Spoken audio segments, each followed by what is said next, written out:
ہم تو رکھتے ہیں مسلمانوں کا دین، دل سے ہے خدا میں ختم المرسلین، دل سے ہے خدا میں ختم المرسلین،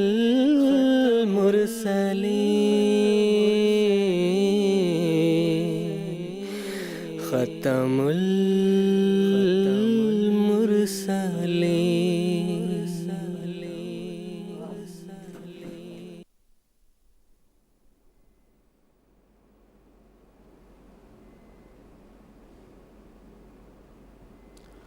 اعوذ باللہ من الشیطان الرجیم، بسم اللہ الرحمن الرحیم۔ ناظرین کرام، السلام علیکم ورحمۃ اللہ وبرکاتہ۔ آج 7 مئی 2016 ہفتے کا دن ہے۔ انڈیا میں اس وقت رات کے 9:30 بجے ہیں اور جی ایم ٹی کے مطابق اس وقت سحر کے 4 بجے ہیں۔ اور ناظرین، یہ وقت ہے پروگرام راہ ہدیٰ کا۔ قادیان دارالایمان سے پروگرام راہ ہدیٰ کی جو سیریز ہم آپ کی خدمت میں پیش کر رہے ہیں، آج ہماری سیریز کا 6واں ایپیسوڈ ہے، جو اس وقت ہم ایم ٹی انٹرنیشنل کے ذریعے سے آپ کی خدمت میں براہ راست پیش کر رہے ہیں۔ پروگرام راہ ہدیٰ کے تعلق سے ہمارے ریگولر ویورز بخوبی جانتے ہیں کہ اس پروگرام میں ہم جماعت احمدیہ کے عقائد اور اس کی تعلیمات کو آپ کی خدمت میں پیش کرتے ہیں، اور ہمارا یہ پروگرام انٹریکٹیو بھی ہوتا ہے۔ جو گفتگو ہم کرتے ہیں اس کے متعلق اگر آپ کے ذہن میں کوئی سوال اٹھتا ہے تو آپ اپنے سوالات ہمارے علماء کرام کے پینل میں پیش کر کے ان کے جوابات بھی حاصل کر سکتے ہیں۔ آپ اپنے سوالات کو ہم تک پہنچانے کے لیے ہمارے پاس ٹیلی فون لائنز کی سہولیات موجود ہیں، جو ابھی سے آپ کے لیے ایکٹیویٹڈ ہیں۔ اگر آپ اپنے سوال کو ہم تک پہنچانا چاہتے ہیں تو آپ ٹیلی فون لائنز کے ذریعے سے ہمارے اسٹوڈیو سے رابطہ کر سکتے ہیں اور اپنے سوالات ہم تک پہنچا سکتے ہیں۔ اسی طرح ٹیکسٹ میسیجز، فیکس میسیجز اور ای میلز کی بھی سہولیات موجود ہیں، جن کے ذریعے سے آپ اپنے استفسارات کو ہم تک پہنچا سکتے ہیں۔ تو ناظرین، اگر آپ بھی ہمارے ساتھ اس پروگرام میں شریک گفتگو ہونا چاہتے ہیں اور ہمارے ساتھ اس پروگرام میں شامل ہونا چاہتے ہیں تو ہم سے رابطے کی تفصیل اس وقت میں امید کرتا ہوں کہ آپ کی ٹیلی ویژن اسکرین پر آپ مشاہدہ کر رہے ہوں گے۔ ناظرین، قادیان دارالایمان سے پروگرام راہ ہدیٰ کی جو سیریز ہم آپ کی خدمت میں پیش کر رہے ہیں، اس میں ہم سیدنا حضرت اقدس مرزا غلام احمد صاحب قادیانی علیہ السلام، بانی سلسلہ عالیہ احمدیہ، جن کو اللہ تعالیٰ نے اس زمانے میں مسیح موعود و مہدی موعود علیہ السلام کے طور پر مبعوث فرمایا ہے، آپ علیہ السلام کے عظیم الشان کارناموں کا ہم ذکر کر رہے ہیں کہ اسلام کی خدمت کے حوالے سے آپ نے جو عظیم الشان کارنامے سر انجام دیے ہیں، ان کا ہم وقت کے رعایت کے مطابق اختصار کے ساتھ کچھ تفاصیل ان کی ہم آپ کی خدمت میں پیش کرنے کی کوشش کرتے ہیں۔ اسی تسلسل میں آج ہمارا یہ 6واں ایپیسوڈ ہے، جس میں ہم سیدنا حضرت اقدس مسیح موعود علیہ السلام نے اسلام کی ترقی اور مسلمانوں کی ترقی کے لیے جو سامان پیدا کیے ہیں، اس حوالے سے آپ علیہ السلام نے جو کارنامے سر انجام دیے ہیں، ان کے متعلق آج کے ایپیسوڈ میں انشاءاللہ العزیز ہم گفتگو کریں گے۔ اس اہم موضوع پر گفتگو کے لیے جو علماء کرام آج ہمارے ساتھ پینل میں اسٹوڈیو میں تشریف رکھتے ہیں، تمہید سے پہلے ان کا میں تعارف آپ کی خدمت میں پیش کرنا ضروری سمجھتا ہوں۔ محترم مولانا محمد کریم الدین صاحب شاہد ہیں، ان کے ساتھ تشریف رکھتے ہیں مکرم و محترم مولانا محمد حمید کوثر صاحب۔ دونوں حضرات ہمارے پروگرام کے ریگولر اور پرانے پینلسٹ ہیں۔ میں اب دونوں حضرات کا پروگرام راہ ہدیٰ میں خیر مقدم کرتا ہوں۔ ناظرین کرام، نبی کا ایک کام یہ ہوتا ہے کہ وہ اللہ تعالیٰ کے اذن سے ایک پاک جماعت کا قیام کرتا ہے، اور ایک کام کرنے والی جماعت نبی پیدا کرتا ہے۔ چنانچہ مسلمانوں کی انتہائی قسم پرسی کی حالت میں بانی سلسلہ عالیہ احمدیہ حضرت اقدس مرزا غلام احمد صاحب قادیانی مسیح موعود و مہدی موعود علیہ السلام کی بعثت ہوئی۔ آپ نے اللہ تعالیٰ کے اذن سے بزور یہ اعلان فرمایا کہ اسلام کو میرے ذریعہ سے ترقی ہوگی، اور اسلام پہلے دلائل کے ذریعہ سے دنیا پر غالب ہوگا، اور پھر تبلیغ کے ذریعہ سے مختلف قومیں اسلام سے فیضیاب ہوں گی۔ چنانچہ قادیان کی چھوٹی سی بستی میں بانی سلسلہ عالیہ احمدیہ حضرت اقدس مرزا غلام احمد صاحب قادیانی علیہ السلام نے احیاء اسلام کا اپنا مشن شروع فرمایا، اور لدھیانہ میں جا کر سن 1889 میں آپ نے جماعت احمدیہ کی بنیاد رکھی۔ اللہ تعالیٰ کے فضل سے آج جماعت احمدیہ کا قیام پر تقریباً 127 سال کا عرصہ گزر چکا ہے اور جماعت احمدیہ کی مضبوط شاخیں دنیا کی 207 ممالک میں قائم ہو چکی ہیں۔ بے شک جماعت احمدیہ کا تعداد کے لحاظ سے یا مالی لحاظ سے دیگر دنیاوی قوموں کے ساتھ مقابلہ نہیں کیا جا سکتا، لیکن افضال الہیہ کو جذب کرنے کے حوالے سے آج جماعت احمدیہ جیسی روئے زمین پر کوئی اور جماعت یا تنظیم ہرگز نہیں ہے۔ سیدنا حضرت اقدس مسیح موعود علیہ السلام کی دعاؤں کے نتیجے میں اور آپ علیہ السلام نے تبلیغ اسلام کا جو جوش اور جذبہ افراد جماعت کے دلوں میں ودیت کر دیا تھا، اور پھر اسلام کے علم کا جو سبق آپ علیہ السلام نے افراد جماعت کو پڑھایا، جس کی آبپاشی آج خلافت احمدیہ کے ذریعے سے ہو رہی ہے، اس کے مطابق عمل کرنے کے نتیجے میں جماعت احمدیہ کو ہر میدان میں کامیابی اور کامرانی حاصل ہوئی ہے۔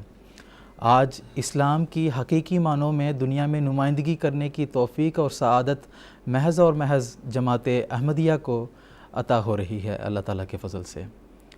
خلیفۃ المسیح ایدہ اللہ تعالیٰ بنصر العزیز کو بڑے بڑے ایوانوں میں جا کر اسلام کی حسین تعلیمات اور اسلام کی خوبصورت اور امن بخش تعلیمات کو پیش کرنے کی توفیق اللہ تعالیٰ نے آج عطا فرمائی ہے۔ خدمت خلق کا میدان ہو، تعلیم کا میدان ہو یا تبلیغ اسلام کا میدان ہو، ہر میدان میں اللہ تعالیٰ نے جماعت احمدیہ کو اسلام کی حقیقی نمائندگی کرنے اور اسلامی تعلیم کے مطابق حقیقی طور پر عمل کرنے کا اللہ تعالیٰ نے موقع عطا فرمایا ہے۔ سیدنا حضرت اقدس مسیح موعود علیہ السلام نے علم کلام کا جو ہتھیار افراد جماعت کو عطا فرمایا ہے، اس کے نتیجے میں افراد جماعت کو ایک ایسا الہی رعب عطا ہوا ہے کہ وہ کسی بھی میدان میں کامیابی کے بغیر نہیں رہ سکتے ہیں۔ خلاصہ کلام یہ ہے کہ امام الزمان سے وابستگی کے نتیجے میں اللہ تعالیٰ نے آج صرف جماعت احمدیہ کو اسلام کی حقیقی نمائندگی کا شرف بخشا ہے، اور خلافت احمدیہ کے زیر سایہ جماعت احمدیہ دن دگنی رات چگنی ترقیات کرتی چلی جا رہی ہے اور اسلام کی امن بخش اور حسین تعلیمات کو دنیا میں پھیلاتی چلی جا رہی ہے، اور فتح اسلام کا وہ دلربا نقشہ جماعت احمدیہ کے ذریعے سے دنیا میں روشن تر ہوتا چلا جا رہا ہے۔ تو ناظرین، اس مختصر سی تمہید کے بعد میں دوبارہ ایک مرتبہ پھر آپ کو عرض کرنا چاہوں گا کہ اگر آج کا جو ہمارا موضوع ہے، جیسا کہ میں نے آپ کو بتایا کہ اسلام کی ترقی اور مسلمانوں کی ترقی کے حوالے سے سیدنا حضرت اقدس مسیح موعود السلام نے جو خدمات سر انجام دیے ہیں، اس کے متعلق ہم بات کرنے والے ہیں۔ اگر اس موضوع سے ریلیٹڈ آپ کے ذہن میں سوالات ہیں تو ہمیں ٹیلی فون کیجیے گا یا فیکس، ٹیکسٹ میسیج اور ای میل کے ذریعے سے اپنے سوالات ہمارے علماء کرام تک آپ پہنچا سکتے ہیں۔ تو انشاءاللہ تعالی ہم آپ کے سوالات کو بھی اٹینڈ کریں گے اور ان کے جوابات بھی ہم آپ کو ضرور دیں گے۔ اس وقت میں اپنی گفتگو کا آغاز محترم مولانا محمد کریم الدین صاحب شاہد سے کرنا چاہوں گا کہ جیسا کہ میں نے ابتدا میں بتایا کہ نبی کا ایک کام یہ ہوتا ہے کہ وہ ایک کام کرنے والی اور ایک پاک جماعت کا قیام فرماتا ہے اللہ تعالیٰ کے اذن سے، جو اس نبی کے مشن کو آگے دنیا میں لے کر چلتی ہے۔ سیدنا حضرت اقدس مسیح موعود علیہ السلام نے بھی اللہ تعالیٰ کے اذن سے جماعت احمدیہ کی بنیاد رکھی اور آپ کے مشن کو آج یہ جماعت احمدیہ آگے بڑھاتی چلی جا رہی ہے۔ تو اس کے متعلق کچھ تفصیل میں آپ سے جاننا چاہوں گا۔ جزاک اللہ۔ بسم اللہ الرحمن الرحیم۔ انبیاء اور مرسلین کا ایک کام یہ ہوتا ہے کہ وہ اللہ تعالیٰ کے اذن سے ایک پاک جماعت کا قیام فرماتے ہیں، اور پھر یہ کہ ان کا اپنا وجود چونکہ ایک محدود عمر تک ہوتا ہے، لہٰذا ان کے زمانے میں اپنے مشن کی ایک تخم ریزی یا بیج بویا جاتا ہے، اور جس کو بڑھانے کے لیے پھر ایک ایسی جماعت کی تربیت کی جاتی ہے جس کے نتیجے میں اس مشن کو آگے بڑھایا جائے، اور جس کام کے لیے مامور اور مرسل کو اللہ تعالیٰ کی طرف سے بھیجا جاتا ہے اس کی تکمیل کے لیے پھر وہ جماعت کام کرتی چلی جاتی ہے، اور اگر ایسا نہ ہو تو پھر وہ سلسلہ وہیں ختم ہو جاتا ہے اور اس کے بعد پھر کوئی نام لیوا نہیں رہتا۔ تو آپ دیکھیں گے انبیاء علیہم السلام کی جماعتوں کا اگر ہم مطالعہ کریں تو تاریخ انبیاء ہمیں یہی بتاتی ہے کہ انبیاء کے بعد ان کے کام کو چلانے کے لیے پھر ایک پاک جماعت کا قیام عمل میں آتا ہے۔ چنانچہ حضرت صلی اللہ علیہ وسلم کے دور میں بھی آپ دیکھیں گے کہ آپ نے صحابہ کی ایک ایسی جماعت تیار کی جو بے لوث خدمات کرنے والی تھی، اور انہی کے ذریعے سے پھر اسلام آگے بڑھتا چلا گیا اور اسلام کی اشاعت ہوتی چلی گئی۔ چنانچہ حضرت صلی اللہ علیہ وسلم کا جو دور مبارک تھا وہ تکمیل ہدایت کا دور تھا، اور مسیح موعود کا جو دور ہے وہ تکمیل اشاعت ہدایت کا دور ہے اصل میں۔ تو حضرت صلی اللہ علیہ وسلم نے ایک کامل تعلیم ہمیں دی، کامل شریعت ہمیں عطا کی، اور خاتم النبیین ہونے کی وجہ سے ہمیں اللہ تعالیٰ کے فیوض سے متمتع فرمایا۔ اور حضرت مسیح موعود علیہ السلام کے زمانے میں جیسا کہ بخاری شریف کی روایت میں آتا ہے کہ سورہ جمعہ جب نازل ہوئی تو وہ آخرین منہم لما یلحقوا بہم جو آیت نازل ہوئی تو صحابہ نے پوچھا کہ یا رسول اللہ وہ آخرین کون سے ہیں؟ تو حضور نے ایک یا دو دفعہ یا تین دفعہ یہ سوال کیا گیا تو خاموش رہے، اور اس مجلس میں سلمان فارسی رضی اللہ تعالیٰ عنہ موجود تھے، تو ان پر ہاتھ رکھ کے حضور صلی اللہ علیہ وسلم نے فرمایا لو کان الایمان عند ثریا لنالہ رجل من ہؤلاء، کہ اگر ایمان ثریا پر بھی چلا گیا ہوگا تو اس کی قوم میں سے ایسا شخص ضرور پیدا ہوگا جو ثریا ستارے سے ایمان کو واپس لائے گا۔ تو اس لحاظ سے ہم دیکھتے ہیں کہ حضرت مسیح موعود علیہ السلام کی جب بعثت عمل میں آئی اور آپ نے صحابہ کی ایک ایسی جماعت پیدا کی جو کہ حضرت صلی اللہ علیہ وسلم کے صحابہ کے نقش قدم پر چلنے والے تھے، اور جیسا کہ حضرت صلی اللہ علیہ وسلم نے فرمایا تھا کہ ما انا علیہ و اصحابی، کہ دور آخر میں مسیح موعود کے ذریعے سے جو جماعت قائم ہوگی وہ میرے اور میرے صحابہ کے نقش قدم پر چلنے والی ہوگی۔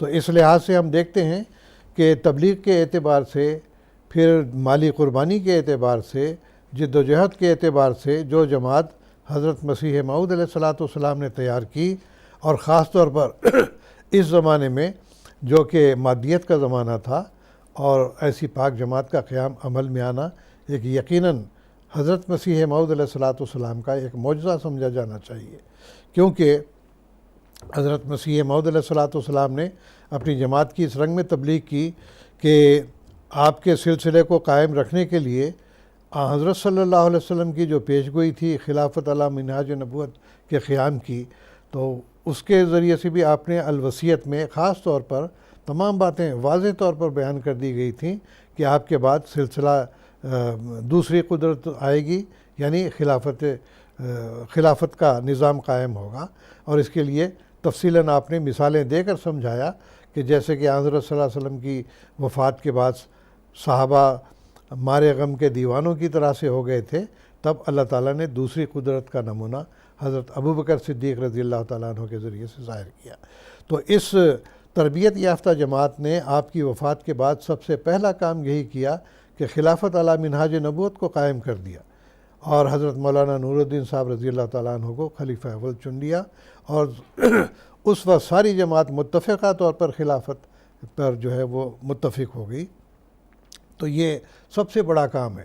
چنانچہ دیکھیے کہ آج مسلمان خلافت سے محروم ہونے کے نتیجے میں کس قدر افراتفری کا شکار ہے، کس قدر ان کے اندر انتشار پایا جاتا ہے، کس قدر ان کے اندر خونریزیاں پائی جا رہی ہیں، کس طرح ایک دوسرے کے دشمن ہیں، فرقہ بندیاں الگ ہیں، اور سیاست کے نتیجے میں پھر ان کی خونریزیاں الگ ہیں۔ یہ علم نشرہ بات ہے، ساری دنیا جانتی ہے کہ آج اسلامی ممالک میں کیا ہو رہا ہے، اور یہ سب نتیجہ ہے اس بات کا کہ وہ ایک ہاتھ پر متفق نہیں ہے، ایک ہاتھ پر متحد نہیں ہے۔ تو حضرت مسیح موعود علیہ السلام نے اس رنگ میں جماعت کی تربیت کی کہ خلافت علی منہاج نبوت کو انہوں نے قائم کر دیا، اور اس کے نتیجے میں پھر اللہ تعالیٰ کی پیغام کو دنیا میں پھیلانے کے لیے یہ جماعت تن من دھن سے ہر طرح سے لگی ہوئی ہے۔ آپ دیکھیں گے کہ 1400 سال میں مسلمانوں کی بے شمار کیا درجنوں ایسی حکومتیں ہیں جو بڑی مالدار ہیں، اگر وہ چاہیں تو ساری دنیا میں مشنوں کا جال پھیلا سکتی ہیں، لیکن ان کی توجہ دین کی طرف نہیں ہے۔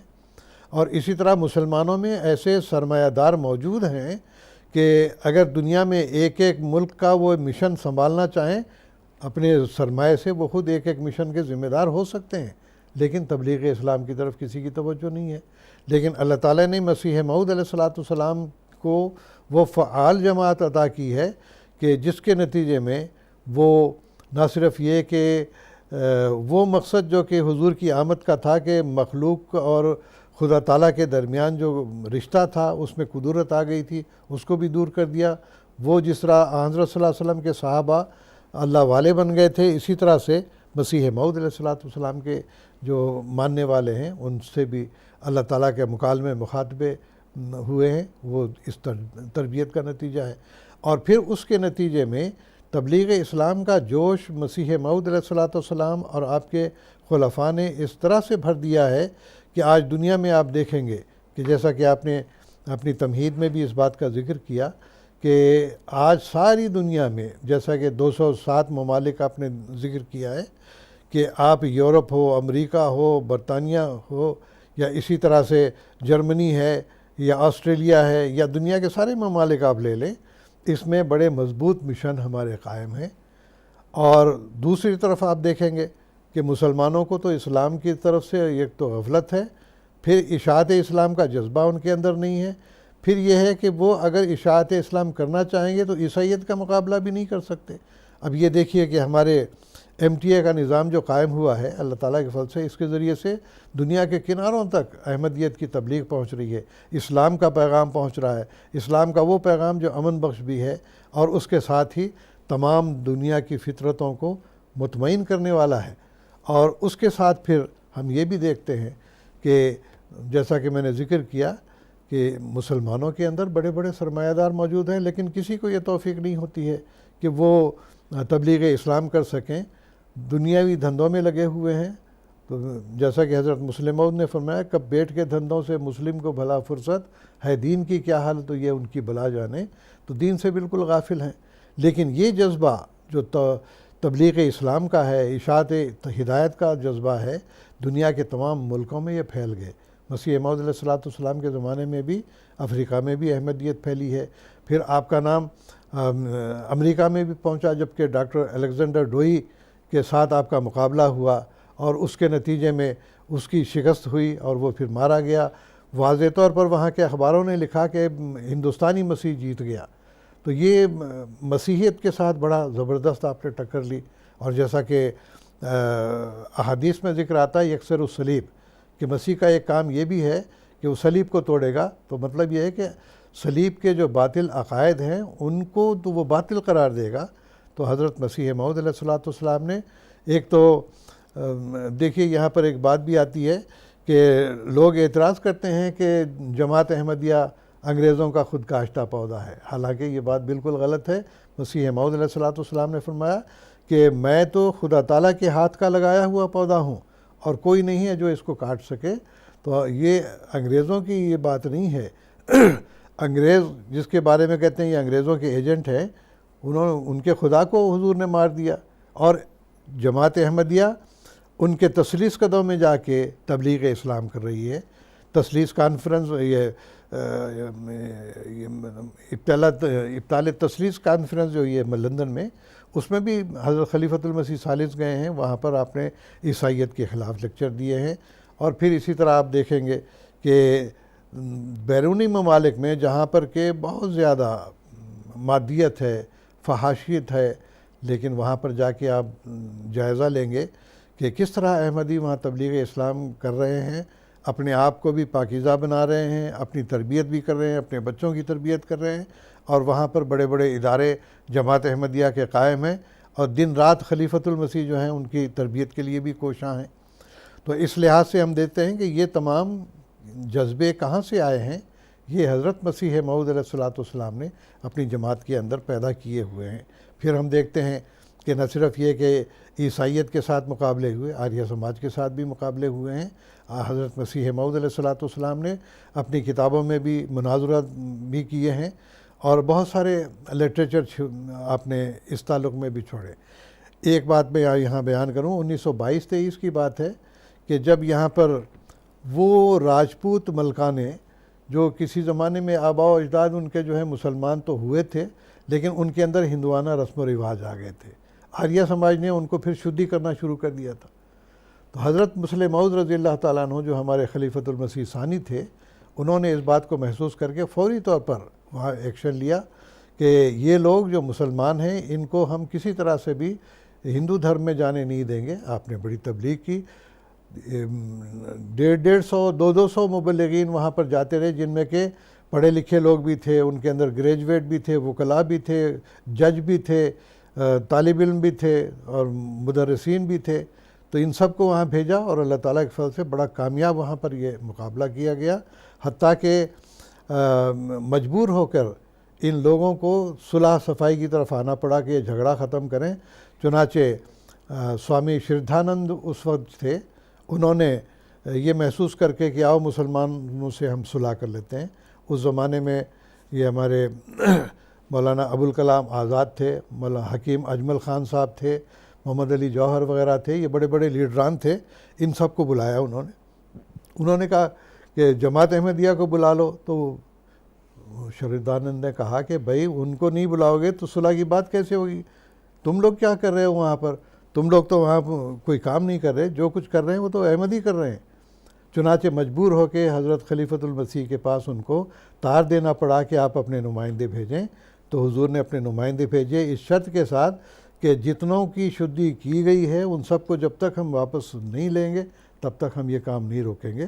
یہ اس وقت ہندوستان میں بڑا تہلکہ مچ گیا تھا جماعت احمدیہ کا. اور مسلمان بھی بعض جماعتیں گئی بھی ہیں تو کس لیے گئی ہیں؟ ہماری مخالفت کے لیے گئی ہیں، اسلام کی تبلیغ کے لیے نہیں گئی ہیں.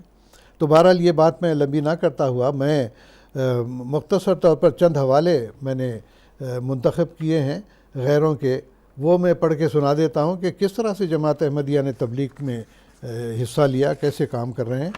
چنانچہ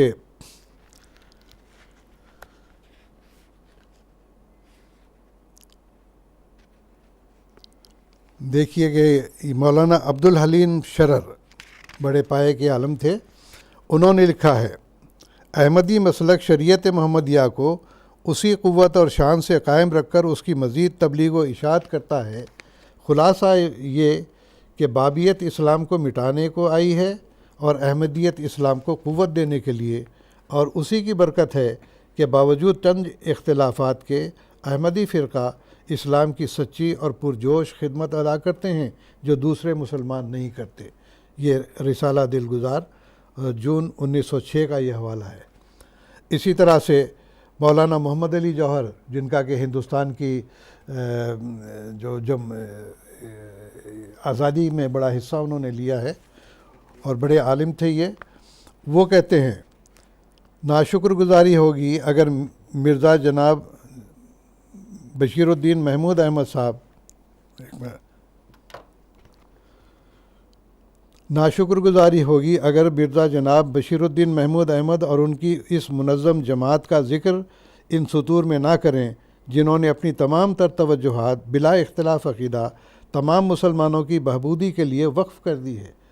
احمدی ہر مسلمان کا بھی اور تمام دنیا میں چاہے وہ کسی بھی مذہب سے تعلق رکھتا ہو ہمدردی رکھتا ہے ان کے ساتھ، ان کی فلاح و بہبود میں حصہ لیتا ہے. تو وہ کہتے ہیں کہ تمام مسلمانوں کی بہبودی کے لیے وقف کر دی ہے. یہ حضرات اس وقت اگر ایک جانب مسلمانوں کی سیاسیات میں دلچسپی لے رہے ہیں تو دوسری طرف تبلیغ اور مسلمانوں کی تنظیم اور تجارت میں بھی انتہائی جد و جہد سے منہمک ہیں. اور وہ وقت دور نہیں جبکہ اسلام کے اس منظم فرقے کا طرز عمل سواد اعظم اسلام کے لیے بالخصوص جو بسم اللہ کے گنبدوں میں بیٹھ کر خدمت اسلام کے بلند باد دور باطن مسیحی دنیاوی کے خوگر ہیں مشعل راہ ثابت ہو. یہ اخبار ہمدردی دہلی 26 ستمبر 1927 کا حوالہ ہے. اسی طرح دیکھیے اب ایک ہندو اخبار جو آریہ سماجی ہے، تیج جس کا نام تھا، وہ بڑا مفصل حوالہ ہے، وہ بھی میں پڑھ کے سنا دیتا ہوں اور بڑا ہی ایمان افروز حوالہ ہے یہ. وہ کہتے ہیں میں نے اسلام کے اندر رہ کر اسلام کے ترک کرنے کے بعد مسلمانوں کے تبلیغی نظام کا خوب اچھی طرح مطالعہ کیا. میرے خیال میں تمام دنیا کے مسلمانوں میں سب سے زیادہ ٹھوس، مؤثر اور مسلسل تبلیغی کام کرنے والی طاقت احمدیہ جماعت ہے. یہ کہاں سے آیا جوش؟ مسیح موعود علیہ الصلوۃ والسلام نے پیدا کیا اور آپ کے خلفاء نے پیدا کیا. اور میں سچ سچ کہتا ہوں کہ ہم سب سے زیادہ اس کی طرف سے غافل ہیں اور آج تک ہم نے اس خوفناک جماعت کو سمجھنے کی کوشش ہی نہیں کی ہے. اگر کی ہے تو فی الحال ہم اسے سمجھ نہیں سکے. اگر ہم نے اس کی طرف کبھی دیکھا بھی تو ہماری نگاہیں اس کی بیرونی خد و خال کو دیکھ کر پلٹ آئیں اور اس کے اندرونی حالات ابھی تک ہمارے لیے ایک بھید اور سر مخفی ہیں۔ بلا مبالغہ احمدیہ تحریک ایک خوفناک آتش فشاں پہاڑ ہے جو بظاہر اتنا خوفناک معلوم نہیں ہوتا، لیکن اس کے اندر ایک تباہ کن اور سیال آگ کھول رہی ہے۔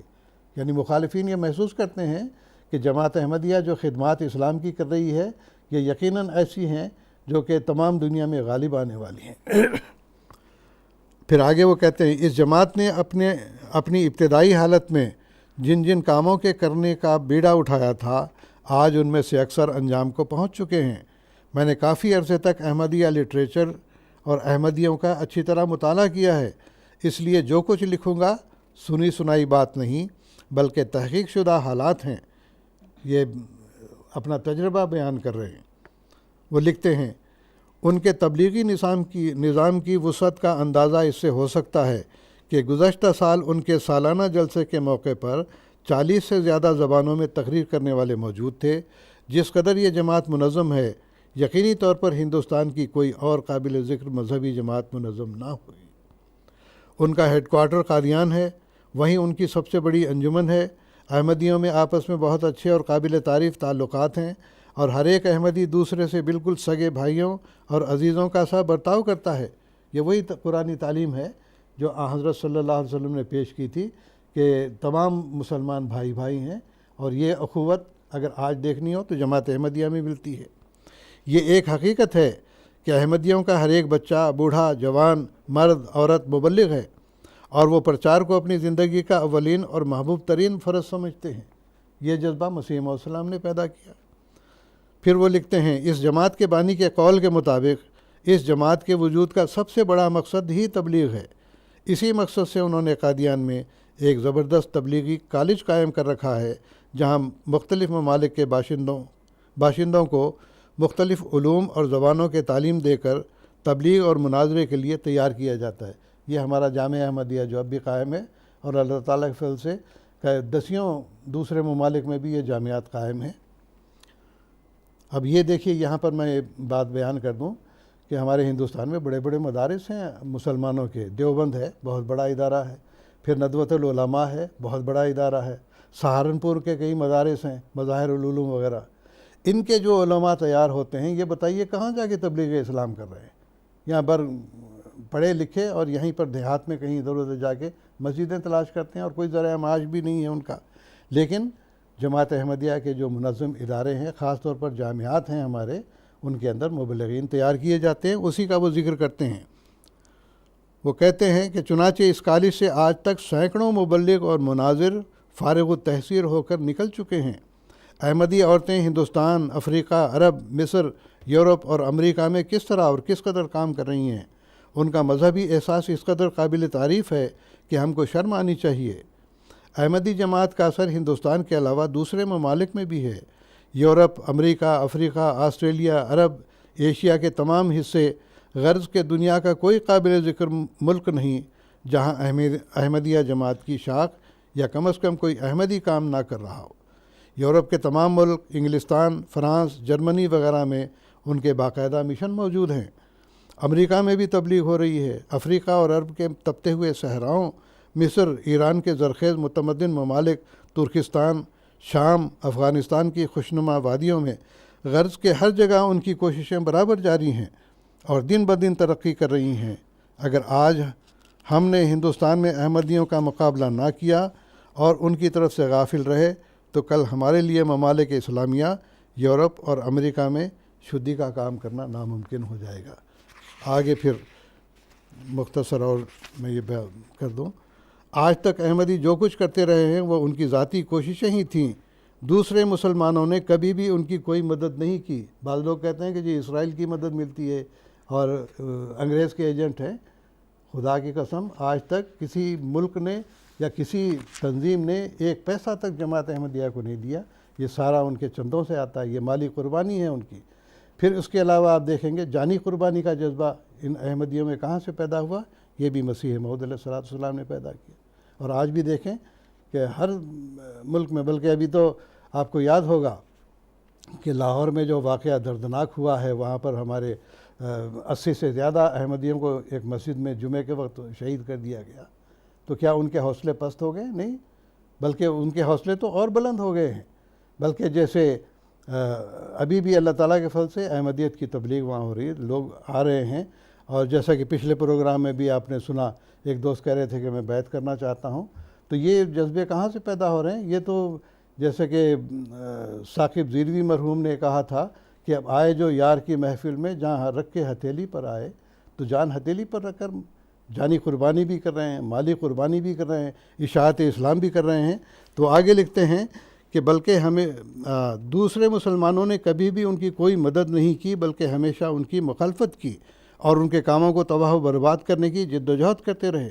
لیکن اب یہ حالت نہیں ہے. آج کل سوائے پرانے خیال کے مولویوں کے باقی تمام مسلمان ان کے مددگار اور ان کے کام کے مداح ہیں. یہ چند ملا ہیں جو مخالفت پر آمدہ ہیں، لیکن عام جو سنجیدہ طبقہ ہے وہ سمجھتا ہے کہ جماعت احمدیہ حقیقی رنگ میں اسلام کا کام کر رہی ہے. اور آخر میں ایک حوالہ مولانا مودودی کا آپ کے سامنے رکھ کے اپنے بیان کو ختم کروں گا. یہ سید ابوالعلا مودودی صاحب نے ترجمان القرآن اگست 1934 میں یہ لکھا. وہ کہتے ہیں، میں اکثر اوقات اس پر غور کرتا ہوں کہ کیا وجہ ہے کہ مرزا غلام احمد کو اپنے مشن میں اس قدر کامیابی حاصل ہوئی. مجھے مرزا صاحب کی کامیابیوں کا سلسلہ لامتناہی نظر آتا ہے، اور جس وقت مرزا صاحب کے مخالفین کی نامرادیوں پر غور کرتا ہوں تو وہ بھی بے حد و حساب نظر آتی ہیں. جتنی مخالفت کی اللہ تعالیٰ نے اتنا ہی جماعت کو ترقی بھی عطا کی. وہ آگے لکھتے ہیں، ایسا کیوں ہے؟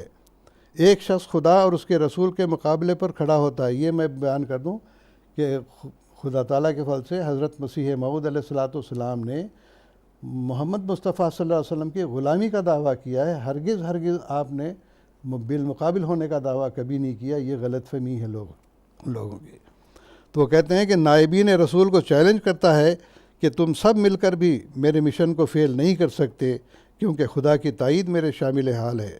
تم جب بھی میرے مقابل پر آؤ گے ہر مرتبہ ذلیل و نامراد رہو گے، اور یہی میرے نبی ہونے کی سب سے بڑی دلیل ہے.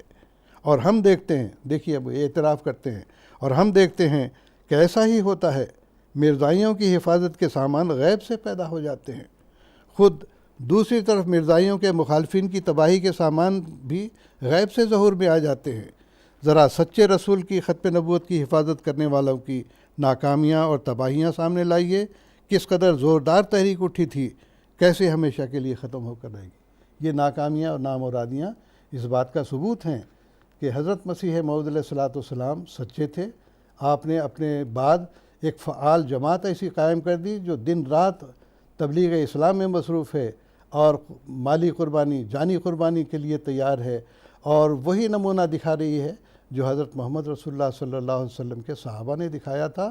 اور یہ اس بات کا ثبوت ہے کہ اللہ تعالیٰ نے جہاں پر احمدیت کو فروغ بخشا، جماعت احمدیہ کو ترقی دی، اور وہاں پر مخالفین کو نامراد بھی کیا.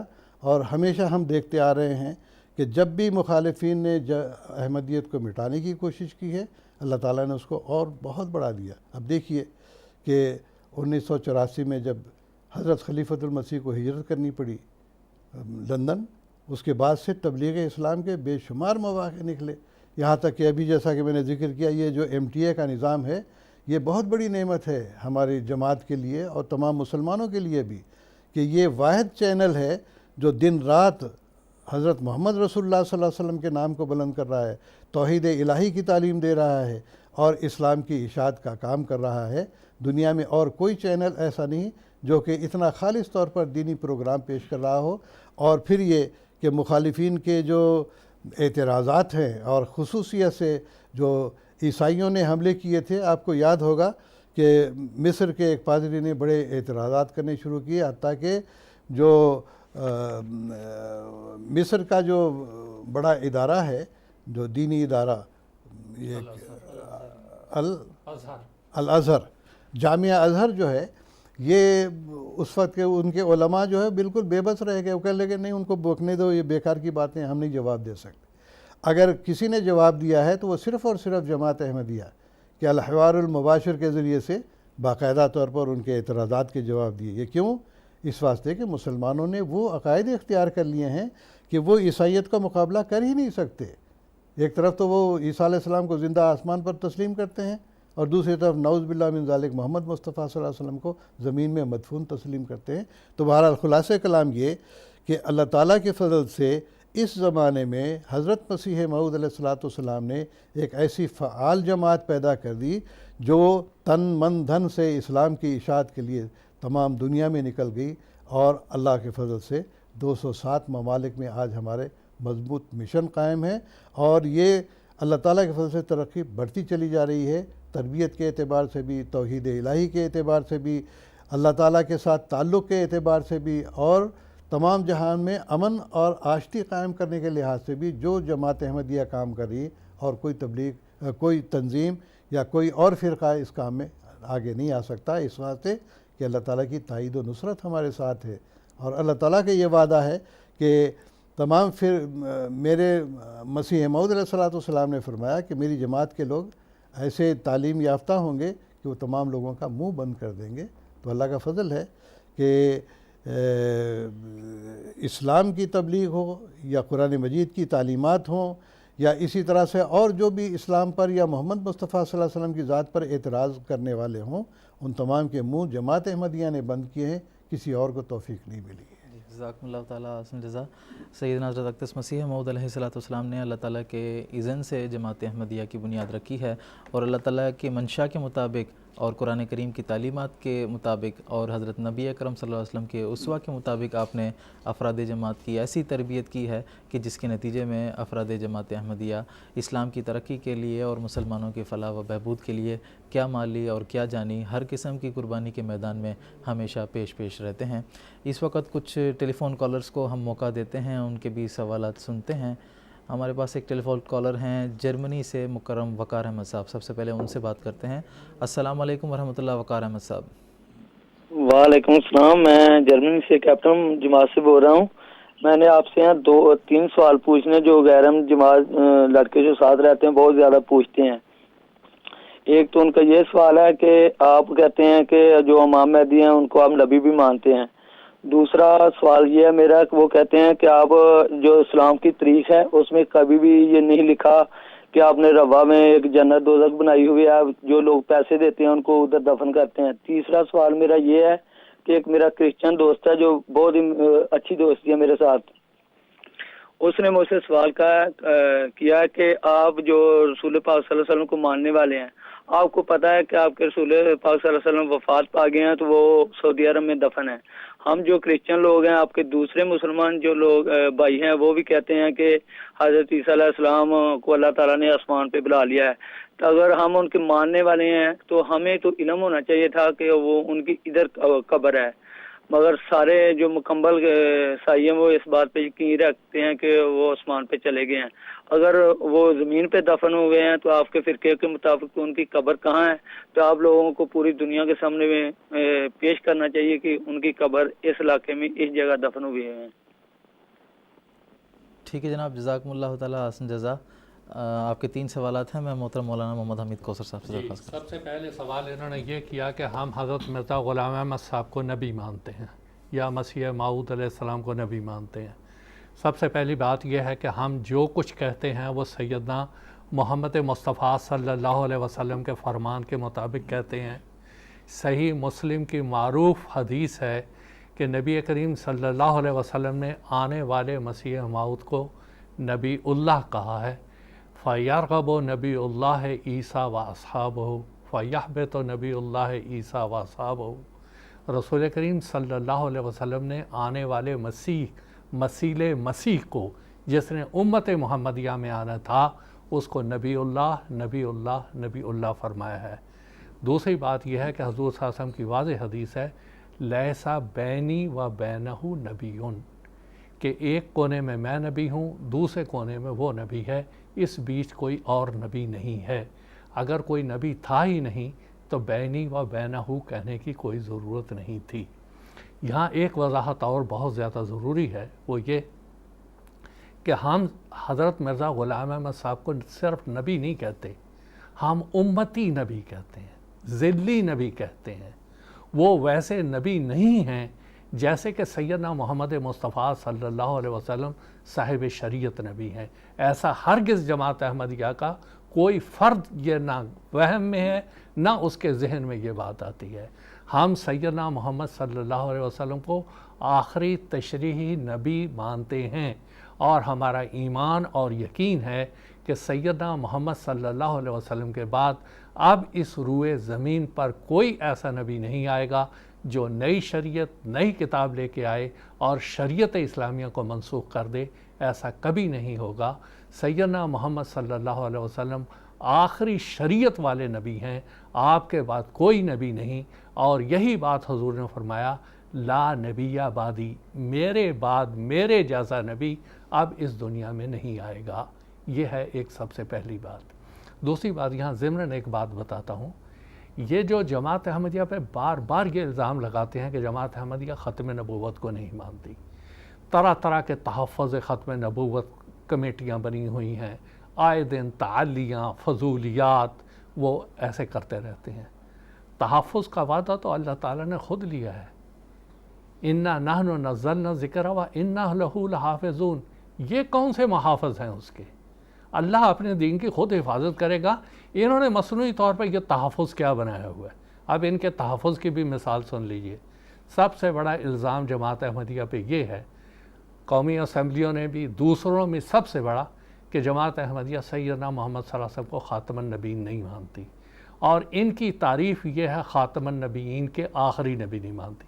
یہی ہے نا، اگرچہ کہ خاتم النبیین کے اور بہت سے معنی ہیں، درجے کے لحاظ سے، فضائل کے لحاظ سے آپ اس آخری چوٹی پہ پہنچے کہ کوئی دوسرا اس چوٹی پہ نہیں پہنچا۔ یہی آج کل جو معراج منا رہے ہیں، یہ اگر ان کو تھوڑی سی بھی عقل ہوتی، سمجھ ہوتی، تو دنا فتدلی فکان قاب قوسین او ادنا، یہ وہ مقام ہے خاتم النبیین کا جو ہمارے آقا محمد مصطفیٰ صلی اللہ علیہ وسلم کو ملا، اور یہی وہ افضلیت کا اعلیٰ مقام ہے۔ اس کو چھوڑتے ہوئے اس وقت اگر یہی معنی لے لیے جائیں کہ آخری نبی، تو ان سے میں پوچھتا ہوں سب سے، اور خدا را مجھے جواب دیجیے گا اس بات کا، کہ آپ جب رسول کریم صلی اللہ علیہ وسلم کو یہ کہتے ہیں آخری نبی ہے، تو عیسیٰ علیہ السلام جو آسمان پہ بیٹھے ہوئے ہیں آپ کے عقیدے کے مطابق، آج اگر اس زمین پہ اترتے ہیں تو اس روئے زمین پر آخری نبی کون ہوگا؟ کیا جواب ہے اس کا؟ ایک یہ شوشہ چھوڑتے ہیں کہ وہ جب آئیں گے نبی نہیں ہوں گے۔ عجیب طرح کی حماقت کی بات ہے، جس شخص کو قرآن مجید یہ کہہ رہا ہے رسول الی بنی اسرائیل جعلنی نبیہ آتانی الانجیل، اللہ نے اسے انجیل دی ہے، رسول بنایا ہے، نبی بنایا ہے، اس کی رسالت اور نبوت اور کتاب کیسے ساقط ہو جائے گی؟ کیا قرآن بند رہ جائے گا؟ جب قرآن قائم اور دائم ہے قیامت تک، اس کی حفاظت کا اللہ نے وعدہ کیا ہے، تو جس عیسیٰ کو آپ اس روئے زمین پر حضور صلی اللہ علیہ وسلم کے بعد لا رہے ہیں قرب قیامت کے وقت، وہی آخری ہوگا۔ اور یہی بات تو عیسائی کہتے ہیں۔ آپ میں اور عیسائیوں کے عقیدے میں پھر کیا فرق رہا؟ وہ بھی تو یہی کہتے ہیں کہ انجیل والا آخری ہوگا، وہی کہتے ہیں کہ عیسیٰ اس روئے زمین پر آخری ہوگا۔ یہ مسلمان ان کی ہاں میں ہاں ملاتے ہیں، اور عجیب طرح کا فلسفہ ہے۔ ایک طرف کہتے ہیں ہم رسول اللہ صلی اللہ علیہ وسلم کو آخری نبی کہتے ہیں، اور دوسری طرف کہتے ہیں عیسیٰ آسمان سے زمین پر نازل ہوں گے۔ ان سے کوئی پوچھے اپنا عقیدہ تو صحیح کرو، کیا کہنا کیا چاہ رہے ہو تم؟ تو سب سے بڑی بات یہ کہ یہ ایسے مخمصے میں پھنسے ہوئے ہیں، ان کو خود بھی پتہ نہیں کیا کہہ رہے ہیں۔ اب ہاں، اور پہلی بات میں نے واضح طور پہ بتا دی کہ ہم حضور صلی اللہ علیہ وسلم کو آخری شریعت والا نبی تسلیم کرتے ہیں، اور مرزا غلام احمد صاحب قادیانی جو مسیح موعود ہیں، مہدی موعود ہیں، حضرت محمد مصطفیٰ صلی اللہ علیہ وسلم نے ان کو 4 بار نبی کہا ہے۔ ہم ان کو امتی نبی سمجھتے ہیں، ذلی نبی سمجھتے ہیں، اور یہ مقام ان کو اللہ اور محمد مصطفیٰ صلی اللہ علیہ وسلم کی اطاعت کے نتیجے میں اللہ تعالیٰ نے یہ دیا ہے۔ ایک بات۔ دوسری بات انہوں نے بہشتی مقبرے کے تعلق سے رکھی ہے۔ دیکھیں میرے بھائی، بہشتی مقبرہ یہ ایک مقبرے کا نام ہے، ایک نظام کا نام ہے، اور 1905 میں حضرت مسیح علیہ السلام نے اس کو قائم کیا تھا، اور یہ بھی حدیث میں تھا کہ جب امام مہدی آئے گا تو اپنی جماعت کے لوگوں میں جنت میں ان کے مقام بتائے گا، کہ وہ جو قربانی کرنے والے لوگ ہیں ان کے لیے حضرت مسیح موعود علیہ الصلوۃ والسلام نے ایک مقبرہ بنایا، اور اس کو بہشتی مقبرہ کہا جاتا ہے۔ اور اس میں وہ لوگ شامل ہوتے ہیں جو آنے والی نسلوں کے لیے ایک نمونہ بنتے ہیں، اور اس لیے اس کا نام بہشتی مقبرہ رکھا ہوا ہے۔ ایک اور غلط فہمی جو ان کے سوال میں بھی ہے اور عام طور پر پھیلائی جاتی ہے کہ جو چندہ دیتا ہے، جو 1/10 دیتا ہے، اس کو وہاں دفن کیا جاتا ہے، دوسرے کو دفن نہیں کیا جاتا۔ میرے بھائی، آج بھی آپ بہشتی مقبرہ قادیان میں آ کے دیکھ لیں، بہت سے مزاروں پر یہ لکھا ہوا ہے بغیر وصیت کے، با اجازت حضرت امیر المومنین۔ ضروری نہیں ہے 1/10 دے، جس کو حضرت خلیفۃ المسیح اید اللہ تعالیٰ بن سعید حکم فرمائیں وہ بغیر وصیت کے بھی وہاں دفن ہو سکتا ہے۔ 1/10 دینا لازمی نہیں ہے، یہ تو ایک شرط آپ 1/10 گنا رہے ہیں، وہاں پر تو اور شرائط بہت زیادہ ہیں۔ اس کی قربانی کا معیار، اس کے تقوی کا معیار، اس کے نیک ہونے کا معیار، وہ سارے کے سارے معیار ہیں۔ یہ تو ایک 10ویں شرط ہے آخری کہیں کہ 1/10 وہ اپنی قربانی کا دے، تو یہ کوئی نہیں ہے کہ جو مال دے گا وہ جنت میں چلا جائے گا، یہ بات نہیں ہے۔ وہ ایک مقبرہ ہے، ایک نظام ہے۔ اور بہت سے لوگ ہیں آج جماعت احمدیہ میں، جب سے حضرت خلیفۃ المسیح خامس نصرہ اللہ و نصرا عزیزہ نے وصیت کی ایک تحریک فرمائی ہے، ہزاروں ہزار احمدی ہیں جو دنیا کے کونے کونے میں نظام وصیت میں شامل ہیں، وہ سارے کے سارے تو نہ روا آ سکتے ہیں نہ قادیان آ سکتے ہیں۔ اصل میں یہ ہے کہ جو اس نظام کے مطابق چلتا ہے، جو اس وصیت کے مطابق چلتا ہے، جسم کہیں بھی رہے، اللہ تعالیٰ کے نگاہ میں وہ جنتی کہلاتا ہے، اور اللہ تعالیٰ اس کو جنت میں جگہ دیتا ہے۔ یہ سونے پہ سہاگا ہوتا ہے کہ اللہ تعالیٰ ایسے اسباب پیدا کر دے کہ وہ یہاں قادیان میں یا ربوہ میں اس کی تدفین بھی ہو جائے، یا اگر وہ تدفین نہ بھی ہو سکے تو پھر اس کا جو ہے ایک یادگاری کتبہ لگتا ہے، تاکہ اس کے لیے دعا ہوتی رہے، اس کے آئندہ آنے والے نسلیں اس سے یہ نصیحت لیتی رہیں کہ ان لوگوں نے اچھے کام کیے، ان کے نام آج زندہ موجود ہیں، ہمیں بھی اچھے کام کرنے چاہیے تاکہ ہم بھی ایسے مقامات حاصل کر سکیں۔ یہ ہے دوسری بات۔ ایک لطیفہ کے طور پہ بتاتا ہوں، ابھی کچھ دن پہلے ایک سفر پہ میں تھا، تو وہاں اسی طرح کے بعض احباب نے مجھے کہا، غیر احمدی دوست تھے، ذرا معاندانہ قسم کی ذہنیت، کہ ہم نے سنا آپ نے قادیان میں ایک بہشتی جنت بنائی ہوئی ہے۔ میں کہا ہم تو ساری دنیا کو جنت بنانا چاہ رہے ہیں، ایک قادیان ہی کیا ہے؟ اور اگر تمہارے آپ کی مراد وہاں پر ایک مقبرے سے ہے جس کا نام بہشتی مقبرہ ہے، ہم نے تو اس دعا اور تمنا کے ساتھ مرزا غلام احمد صاحب نے اس کی بنیاد رکھی تھی کہ اس میں جو دفن ہو وہ اصحاب جنت ہی دفن ہو، اس کا نام ہم نے بہشتی مقبرہ رکھا ہے۔ اگر آپ کو پسند نہیں، آپ اپنے مقبروں کے نام جہنمی مقبرہ رکھ لیں، ہمیں کیا اعتراض ہو سکتا ہے؟ یعنی عجیب طرح کی بات ہے کہ جس کا جو بھی فوت ہوتا ہے اس کے بارے میں ایک تمنا کی جاتی ہے، دعا کی جاتی ہے، اللہ تعالیٰ اس کو جنت میں جگہ دے۔ تو یہ ہے وہ بہشتی مقبرہ کی مثال۔ تیسری بات یہ عیسائی کی کہہ رہے ہیں کہ عیسیٰ علیہ السلام کی قبر کہاں ہے؟ قبر حضرت مسیح موعود علیہ السلام نے ثابت کر دی، بہت سے محققین نے ثابت کر دی۔ حضرت مسیح موعود علیہ السلام کی مارکۃ الآراء کتاب ہے مسیح ہندوستان میں، اس کے بعد اور یورپین محققین نے بھی لکھا اور سب نے لکھا اور ثابت کیا کہ سری نگر محلہ خانیار میں جو قبر ہے وہ یوز آصف کی ہے، اور 500 کے قریب علماء نے شہادت دی کہ یہ 2000 سال پہلے بنی اسرائیل کا ایک انسان تھا جو یہاں پہ آیا اور یہ اس کی قبر ہے۔ یہاں پر ایک بات اور بتانا چاہتا ہوں، یہ جو کہتے ہیں عیسائی کہتے ہیں کہ وہ وہاں کہاں چلے گئے، کیا ان کا پتہ ہے؟ بھائی، آپ کی ہی عیسائیوں کی ہی انجیل پڑھ لیں، انجیل میں لکھا ہے میں بنی اسرائیل کی کھوئی ہوئی بھیڑوں کے لیے آیا ہوں۔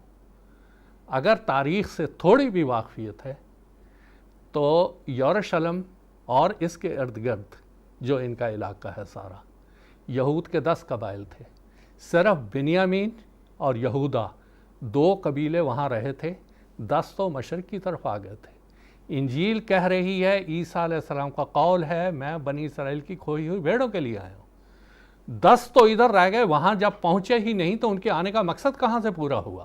اور قرآن مجید اس کی تصدیق کر رہا ہے، رسول علی بنی اسرائیل، وہ بنی اسرائیل کے رسول تھے، لہٰذا وہ خود کہہ رہے ہیں کہ میری اور بھی بھیڑیں ہیں جو اس بھیڑ کھانے کی نہیں ہیں، مجھے ان کو لانا ضرور ہے۔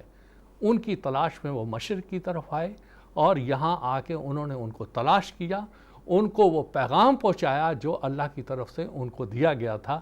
اور قرآن مجید یہ بات کہہ رہا ہے وَآوَيْنَهُمَا إِلَىٰ رَبْوَةٍ ذَاتِ قَرَارٍ وَمَعِينٍ، کہ ہم نے عیسیٰ علیہ السلام اور اس کی والدہ کو ایک ایسی اونچی جگہ پہ پناہ دی، معین، جو کہ چشموں والی ہے۔ اب آپ دیکھ لیں سری نگر کا وہ علاقہ جہاں پر کہ عیسیٰ علیہ السلام کی قبر ہے، اس کے پیچھے ایک بہت بڑا چشمہ ہے ویری ناگ، اسی سے یہ ساری ڈل جھیل اور یہ سارے چشمے اسی سے نکلتے ہیں۔ اللہ تعالیٰ نے خاص طور پہ نشاندہی کر دی کہ عیسیٰ علیہ السلام اس زمین پہ دفن ہیں۔ اور پھر آپ دیکھیں کہ فلسطین اور یہاں کی آب و ہوا لے لیں، ارض لے لیں، سب کچھ لے لیں، اس سے واضح طور پہ ثابت ہے کہ عیسیٰ علیہ السلام یہاں دفن ہے، عیسیٰ علیہ السلام کی یہ قبر ہے۔ اب تو ثابت ہو گیا کہ یہ عیسیٰ علیہ السلام یہاں آئے تھے، اور بھی ان کے بہت سے حواری یہاں آئے تھے۔ تو یہ وضاحت کے ساتھ میں نے یہ سارے تینوں سوالوں کے 3 ہی سوال تھے نا۔ جی میں بات بتا دوں کہ مدینہ منورہ میں جنت البقیع نام کا قبرستان ہے، اس پہ کوئی اعتراض نہیں کرتا۔ دوسری بات یہ کہ مسیح کی قبر کے بارے میں سوال کرتے ہیں، حدیث میں آتا ہے 1,24,000 انبیاء ہیں، کس کس کی قبر تلاش کریں گے آپ؟ کہ جب تک کسی کی قبر نہ دیکھیں اس کا مانیں گے نہیں۔ حضرت آدم کی قبر کہاں ہے، نوح کی قبر کہاں ہے، یہ ساری باتیں پھر آئیں گی۔ تو بہرحال جیسا کہ مولانا صاحب نے ذکر کیا کہ سری نگر محلہ خانیار میں ان کی قبر بھی موجود ہے، تحقیق سے ثابت ہو گیا۔ اچھا، اور دوسری بات یہ کہ عیسیٰ علیہ السلام کی قبر جو ہے، جو ان کے مؤسس ہیں شریعت موسویہ کے، حضرت موسیٰ علیہ السلام، ان کی 120 سال عمر تھی، کہاں ہے ان کی قبر؟ پہلے تو وہی تلاش کر دینا۔ وہ تو رسول کریم صلی اللہ علیہ وسلم نے ایک حدیث میں فرمایا کہ اگر میں فلاں میدان میں ہوتا تو وہاں میں حضرت موسیٰ علیہ السلام کی قبر کی میں نشاندہی کر سکتا تھا۔ اب آپ دیکھیں یہ بھی ایک عجیب مماثلت ہے کہ رسول کریم صلی اللہ علیہ وسلم نے اپنے مثیل موسیٰ علیہ السلام کی قبر کے بارے میں بتا دیا فلاں میدان میں ہے، اگر میں وہاں ہوتا تو میں نشاندہی کر دیتا۔ مثیل مسیح نے اپنے مثیل کی قبر کی نشاندہی کر کے بتا دی کہ سری نگر محلہ خانیار میں وہ قبر موجود ہے، جاؤ جا کے وہاں سے دیکھ لو اور تحقیق مکمل کر لو۔ جی عہدنامہ قدیم میں اس کا ذکر آتا ہے کہ موسیٰ موآب کی سرزمین میں مر گیا، اس کی قبر کو کوئی نہیں جانتا۔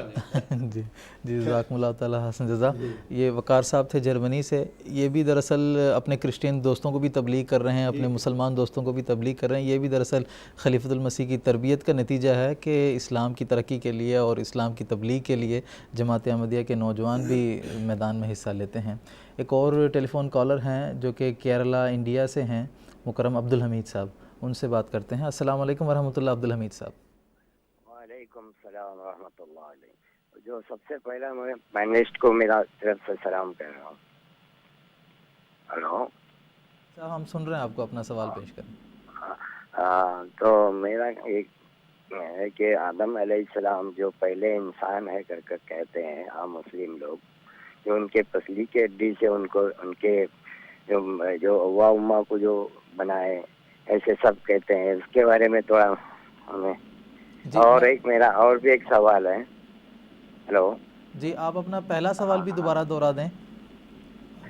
جو آدم علیہ السلام جو پہلے انسان ہے دنیا کے، جو پیغمبر ہے، جو پہلے انسان بھی بولتے ہیں، اور جو ان کے پسلی سے ان کے بیوی کے جو ان کے بنانے کے جو بارے میں ایسے بولتے ہیں ہم لوگ، تو اس کے بارے میں کچھ سمجھا دے تو اچھی بات ہے۔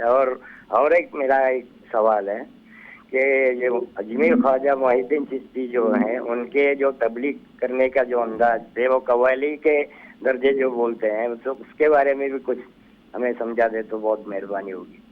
ٹھیک ہے جناب۔ جی جو اجمیر شریف میں جو ہیں خواجہ محی الدین چشتی قوالی کے ذریعے سے وہ تبلیغ کرتے ہیں، تو اس کے بارے میں کیا ہے؟ یہ نو احمدی ہیں، سن 2015 میں ان کو بیعت کا توفیق ملی ہے بیعت کی، تو میں مولانا کریم الدین صاحب سے درخواست کروں گا۔ حمید صاحب، بات یہ ہے کہ حضرت آدم علیہ السلام کے بارے میں عام جو پرانی تفسیریں ہیں اس میں یہی ذکر آتا ہے کہ یہ پہلے آدم تھے، حالانکہ یہ بات نہیں ہے۔ یہ تخلیق کائنات کا سلسلہ جو ہے وہ کروڑوں سالوں سے چلتا چلا آ رہا ہے، پھر اس میں انسان کی پیدائش اور دیگر مخلوقات کی پیدائش کا بھی ذکر، یہ بڑی لمبی بات ہے۔ آپ حضرت خلیفۃ المسیح رابع کی کتاب جو الہام وحی وغیرہ کے تعلق سے ہے اس کا مطالعہ کریں گے تو بہت واضح ہو جائے گا۔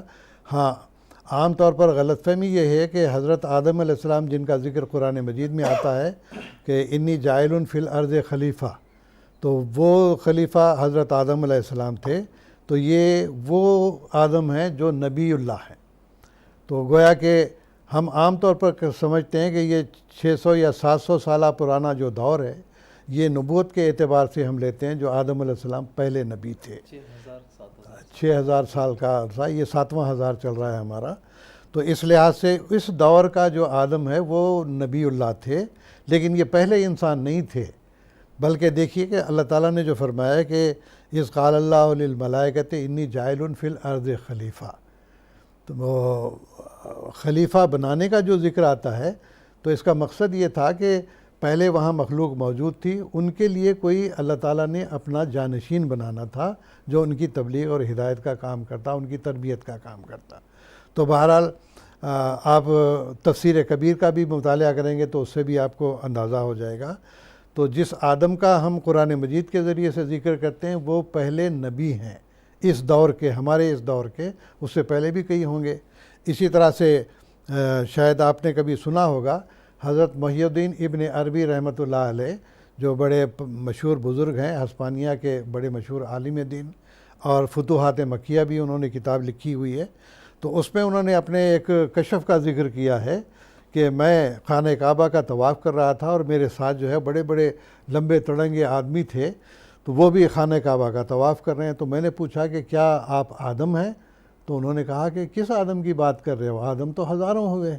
تو اس کا مطلب یہ ہے کہ یہ پہلا آدم جو بنا ہے وہ آدم وہ نہیں تھا جو آج سے 6000 سال پہلے جس کا ذکر قرآن مجید میں آتا ہے۔ تو بہرحال تو اس میں انہوں نے یہ بھی ذکر کیا ہے کہ لقد طفتم کما طفنا سنینا بہذا البیت ترن اجمعینا، کہ ہزاروں سال سے ہم بھی جو ہے اس خانہ کعبہ کا طواف کرتے چلے آ رہے ہیں۔ تو اس کشف سے بھی یہ ثابت ہوتا ہے کہ حضرت آدم علیہ السلام جو نبی اللہ تھے وہ پہلے آدم نہیں تھے، بلکہ ان سے پہلے بھی مخلوق موجود تھی جن کے لیے ہدایت کا سامان کرنے کے لیے اللہ تعالیٰ نے ان کو نبی بنا کر بھیجا تھا۔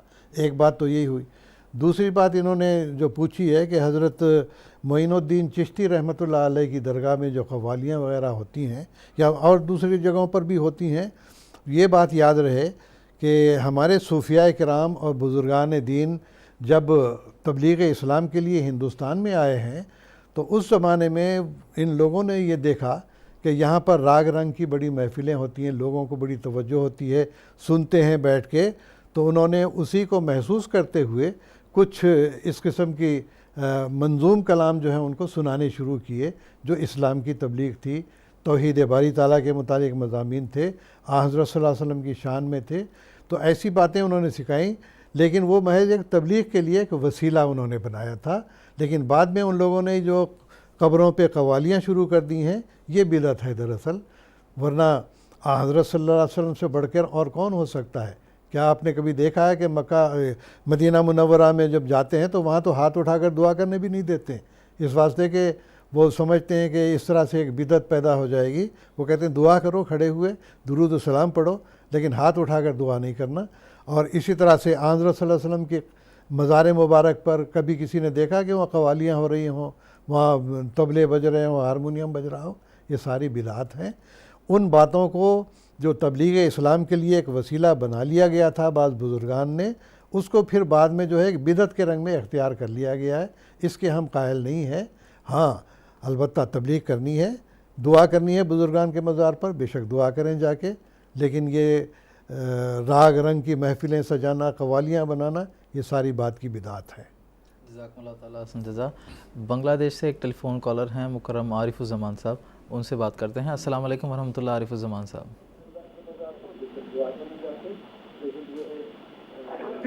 عارف الزمان صاحب آپ ٹیلی فون لائن کے ذریعے سے ہم سے بات کریں۔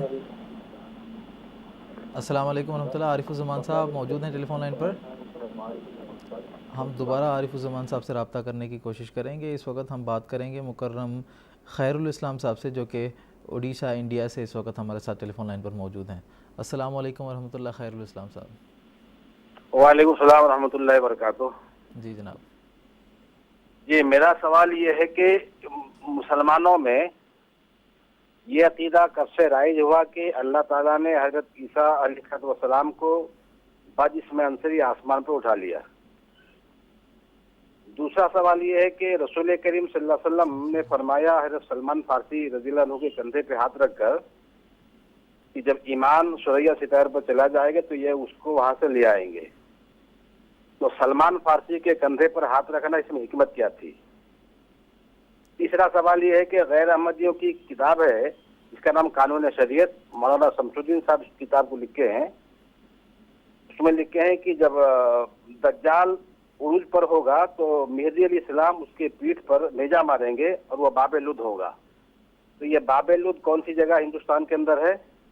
برائے مہربانی ان 3 سوالوں کے جواب ذرا مفصل دیں، کیونکہ بہت سارے غیر احمدی علماء اور احباب بھی میرے گھر پر بیٹھے ہوئے ہیں. ٹھیک ہے جناب، ٹھیک ہے، جزاکم اللہ، شکریہ. مولانا محمد کریم الدین صاحب سے درخواست. پہلا سوال حیات مسیح کا عقیدہ جو ہے وہ مسلمانوں میں کیا ہے؟ خیر الاسلام صاحب، بات یہ ہے کہ جب اسلام ایران کی فتح اور روم کی فتح کے بعد کثرت سے دنیا میں پھیلنا شروع ہوا تو بہت سارے غیر مسلم اقوام اسلام میں داخل ہونے شروع ہوئے، اور ان میں عیسائی بھی تھے، یہودی بھی تھے. تو اس دور میں بہت سارے عقائد وہ اپنے ساتھ بھی لے کر آئے. چنانچہ بعض ہمارے علماء میں سے جو پرانے بزرگ ہیں انہوں میں سے بھی اس بات کا اقرار کیا ہے کہ مسلمانوں کے اندر حیات مسیح کا عقیدہ دراصل عیسائیوں کی کثرت کے ساتھ اسلام میں داخل ہونے کے بعد آیا ہے. انہوں نے کیونکہ انجیل میں اس بات کا ذکر آتا ہے کہ وہ صلیب کے واقعے کے بعد جو ہے وہ کوہ جلیل پہ پہاڑ کے ساتھ جو ہے وہ بادلوں میں سے ہو کر آسمان پر چلے گئے. تو دراصل بات یہ تھی کہ اس زمانے میں یہودیوں کا بڑا خطرہ تھا کہ پھر دوبارہ مسیح علیہ السلام کو پکڑ نہ لیں. اس واسطے جب وہ پہاڑ کے اوپر چلے گئے تو آپ پہاڑی علاقے میں جائیں تو پتہ لگے گا کہ بادل تو ہمارے پیروں کے نیچے سے بھی گزرتے چلے جاتے ہیں اور آدمی نظر نہیں آتا دور سے. تو حواریوں نے یہ مشہور کر دیا کہ بادلوں میں سے ہو کر وہ آسمان پر چلے گئے تاکہ ان کا پیچھا کر کے لوگ ان کو پھر دوبارہ گرفتار نہ کریں. تو یہ عقیدہ دراصل عیسائیوں میں آ گیا تھا کہ اول تو وہ کہتے ہیں کہ عیسیٰ علیہ السلام جو ہے صلیب پر لٹک کر لعنتی موت نعوذ باللہ مر گئے اور ہمارے گناہوں کا انہوں نے کفارہ کر دیا. یہود بھی کہتے ہیں کہ وہ صلیب پر ہم نے ان کو لٹکا کر مار دیا اس واسطے کہ بائبل میں لکھا ہوا ہے کہ جو کاٹھ پر لٹکا کر مارا جائے وہ جھوٹا ہوتا ہے، لعنتی ہوتا ہے، اس کی روح اللہ تعالیٰ کی طرف نہیں جاتی ہے.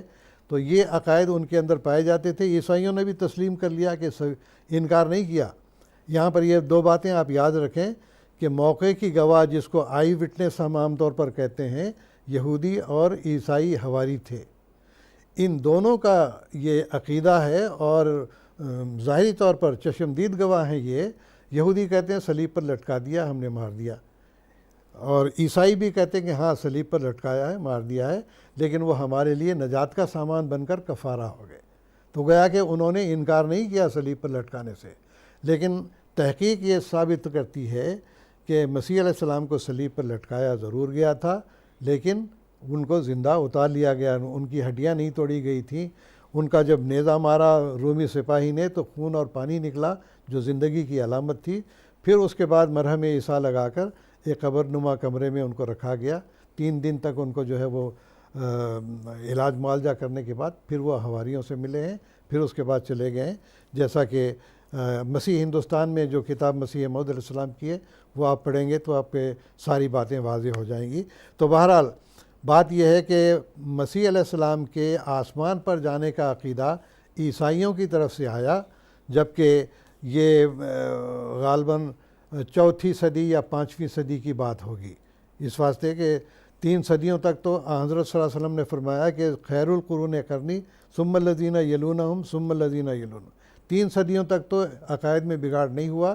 4 صدی کے بعد پھر یہ بگاڑ پیدا ہوئے ہیں عیسائیوں کے عقائد ملنے سے. اب مسلمانوں نے یہ دیکھا کہ عیسائی کہتے ہیں کہ عیسیٰ علیہ السلام جو ہے وہ آسمان پر چلے گئے ہیں، ان کو مل گیا یہاں پر بر رفعہ اللہ وما قتلوہ وما صلبوہ ولکن شبہ لہم. اللہ تعالیٰ فرماتا ہے کہ نہ تو ان کو قتل کیا گیا، نہ صلیب پر مارا گیا، البتہ مقتول اور مصلوب کے وہ مشابہ ہو گئے۔ اب یہاں پر انہوں نے کہا، عیسائیوں نے کہا کہ وہ آسمان پر چلے گئے ہیں، مسلمانوں نے کہا ولیکن شبہ لہم۔ اب انہوں نے ایک اور کہانی بنا لی کہ بھئی شبہ لہم سے مطلب یہ ہے کہ کوئی اور آدمی جو ہے مسیح کا ہم شکل بن گیا، اس کو صلیب پر لٹکا دیا گیا، عیسیٰ علیہ السلام کو آسمان پر اٹھا لیا گیا۔ یہ ایک کہانی بن گئی۔ پھر اس کے بعد آگے دیکھا بر رفعہ اللہ الیہ، اللہ تعالیٰ نے اس کو اپنی طرف اٹھا لیا۔ یہودی کہتے تھے کہ ان کی روح کا رفع نہیں ہوا، اللہ نے فرمایا ان کی روح کا رفع ہوا، وہ پاک باز انسان تھے۔ تو اس کو جو ہے وہ رفعہ اللہ، اب یہ نہیں ہے کہ رفعہ اللہ الی السماء، رفعہ اللہ الیہ، اللہ کہاں نہیں ہے، ہر جگہ موجود ہے۔ تو اللہ نور السماوات والارض، اس طرح سے۔ تو بھائی میرے بات خلاصہ یہ کلام یہ کہ یہ عقیدہ عیسائیوں کے کثرت کے ساتھ جب اسلام میں داخلہ ہوا ہے تو ان کے ساتھ یہ بد عقائد بھی ان کے ساتھ بعض آ گئے، اور بعض مسلمانوں نے ایسے الفاظ کو دیکھ کر یہ سمجھ لیا کہ ہاں بھئی قرآن میں بھی تو اس کی تصدیق ہوتی ہے، تو لہٰذا یہ عقیدہ عیسائیوں سے اسلام میں آیا ہے، یہ حقیقی اسلام کا عقیدہ نہیں ہے۔ دوسرا سوال کیا تھا ان کا؟ سلمان فارسی کے کندھے پر ہاتھ رکھ کر حدیث جو بیان، اس میں حکمت یہ معلوم ہوتی ہے کہ آپ دیکھیں گے کہ امام مہدی کی آمد کے بارے میں بہت ساری روایات ہیں۔ کوئی کہتا ہے کہ بنو فاطمہ میں سے ہوگا، کوئی کہتا ہے بنو عباس میں سے ہوگا، تو بہرحال مختلف روایات ہیں۔ تو اس میں آپ کو یہ بھی معلوم ہوگا کہ بخاری اور مسلم نے مہدی کی روایات کو ہرگز نہیں لیا ہے، تو اس لحاظ سے کہ اس کے اندر بہت زیادہ اختلافات پائے جاتے ہیں۔ اور پھر یہ کہ خلافت بنو امیہ ختم ہونے کے بعد خلافت بنو عباس جب شروع ہوئی ہے تو ان کے اندر بعض خلفاء کے نام جو ہے وہ مہدی، کسی کا نام ہو گیا، کسی کا نام محمد، اور اتفاق کے بعد اس کے باپ کا نام جو ہے عبداللہ ہوگا۔ بعض لوگوں نے حدیثیں بھی بنا لی ہیں، تو اس لحاظ سے اس کے اندر بڑا اختلاف پایا جاتا تھا۔ تو یہ باتیں حضرت نبی اکرم صلی اللہ علیہ وسلم نے جو حضرت سلمان فارسی کے کندھے پر ہاتھ رکھ کر فرمایا، اس میں اشارہ تھا اس بات کی طرف کہ بعد میں لوگ خواہ مخواہ جھگڑا کرتے رہیں گے کہ وہ بنو فاطمہ میں سے ہوگا، قریش میں سے ہوگا، یا کہاں سے ہوگا۔ آپ نے فرمایا کہ لو کان الایمان عند ثریا لنالہ رجل من ہؤلاء، کہ اس کے قوم میں سے وہ شخص پیدا ہوگا۔ تو گویا کہ حضور صلی اللہ علیہ وسلم نے فیصلہ فرما دیا کہ آنے والا مسیح موعود اور امام مہدی یہ دونوں الگ الگ وجود نہیں ہیں، جیسا کہ دوسری روایت میں بھی آتا ہے کہ جیسے لل مہدی الا عیسیٰ، تو یہ ابو داؤد کی روایت ہے، ہاں سنن ابن ماجہ کی روایت ہے۔ مسند احمد بن حنبل میں بھی آتا ہے کہ من عاشا منکم یلقا عیسی ابن مریم اماما مہدین کا وہاں پر بھی ذکر آتا۔ خیر یہ تو ضمنی بات آ گئی۔ تو حکمت اس میں یہ معلوم ہوتی ہے کہ بھائی اس میں لڑنے جھگڑنے کی بات نہیں، آنے والا مسیح موعود نہ قریش میں سے ہوگا نہ بنو فاطمہ میں سے ہوگا، بلکہ وہ سلمان فارسی کے قوم میں سے ہوگا۔ یہ حکمت تھی اور ان کو سمجھ جانا چاہیے، اور آیا بھی تو مسیح موعود الحمدللہ کہ فارسی النسل میں سے حضرت مسیح موعود علیہ السلام کا شجر نسب جا کر ملتا ہے، تو وہ حدیث بھی پوری ہوئی اور مسیح موعود کی آمد بھی درست ثابت ہوئی، اور وہ آپ نے اسے اختلاف کا حل کر دیا کہ نہ بنو فاطمہ میں سے ہوگا نہ قریش میں سے ہوگا، بلکہ عرب بھی نہیں ہوگا بلکہ اجمی ہوگا۔ سلمان فارسی کی قوم یہ اجمی قوم ہے، تو یہ حکمت معلوم ہوتی ہے۔ تیسری بات انہوں نے باب لد کے تعلق سے، باب لد تو ہم کہتے ہیں کہ یہ دراصل لدھیانہ کے بارے میں ہم کہتے ہیں کہ پنجاب میں جو لدھیانہ شہر ہے، حضرت مسیح موعود علیہ السلام نے یہاں پر جا کے جو پہلی بیعت لی ہے 1889 میں، تو اس کا مقصد یہی تھا کہ جو عیسائی آئے ہیں سب سے پہلا مشن انہوں نے لدھیانہ میں قائم کیا، اور وہیں سے انہوں نے عیسائیت کی تبلیغ اور اشاعت کا کام شروع کیا، اور اس باطل عقیدے کو رد کرنے کے لیے حضرت مسیح موعود علیہ السلام نے کسر صلیب کا کارنامہ سر انجام دیا۔ تو گویا کہ مسیح موعود نے اپنی جماعت کا قیام بھی لدھیانہ میں کیا، تو یہ باب لد ہم اب سمجھتے ہیں کہ یہ دراصل لدھیانہ ہی ہے جو پنجاب میں بڑا مشہور شہر ہے۔ مسیح موعود علیہ السلام نے جماعت کی بنیاد بھی وہیں رکھی، اور اس میں بھی حکمت یہی تھی کہ عیسائیوں کا پہلا مشن ہندوستان میں لدھیانہ سے ہی شروع ہوا تھا، اور چونکہ مسیح موعود علیہ السلام عیسائی عقائد کے بطلان کے لیے آپ آئے تھے، وہیں سے آپ نے جماعت کا قیام کیا اور عمر بھر جو ہے عیسائیوں سے آپ نے مباحثے بھی کیے۔ جی جزاکم اللہ تعالیٰ احسن جزا۔ اب ہم پروگرام کی طرف جاتے ہیں، اور محترم مولانا محمد حمید کوثر صاحب سے میرا سوال ہے کہ ہم حضرت اقدس مسیح موعود علیہ السلام کے خدمت اسلام کے حوالے سے بات کر رہے ہیں۔ خدمت اسلام کا جو جوش و جذبہ حضرت اقدس مسیح السلام نے اپنے عملی نمونے سے افراد جماعت میں پیدا کیا ہے، اس کے متعلق کچھ تفصیل ہمیں بتائیں۔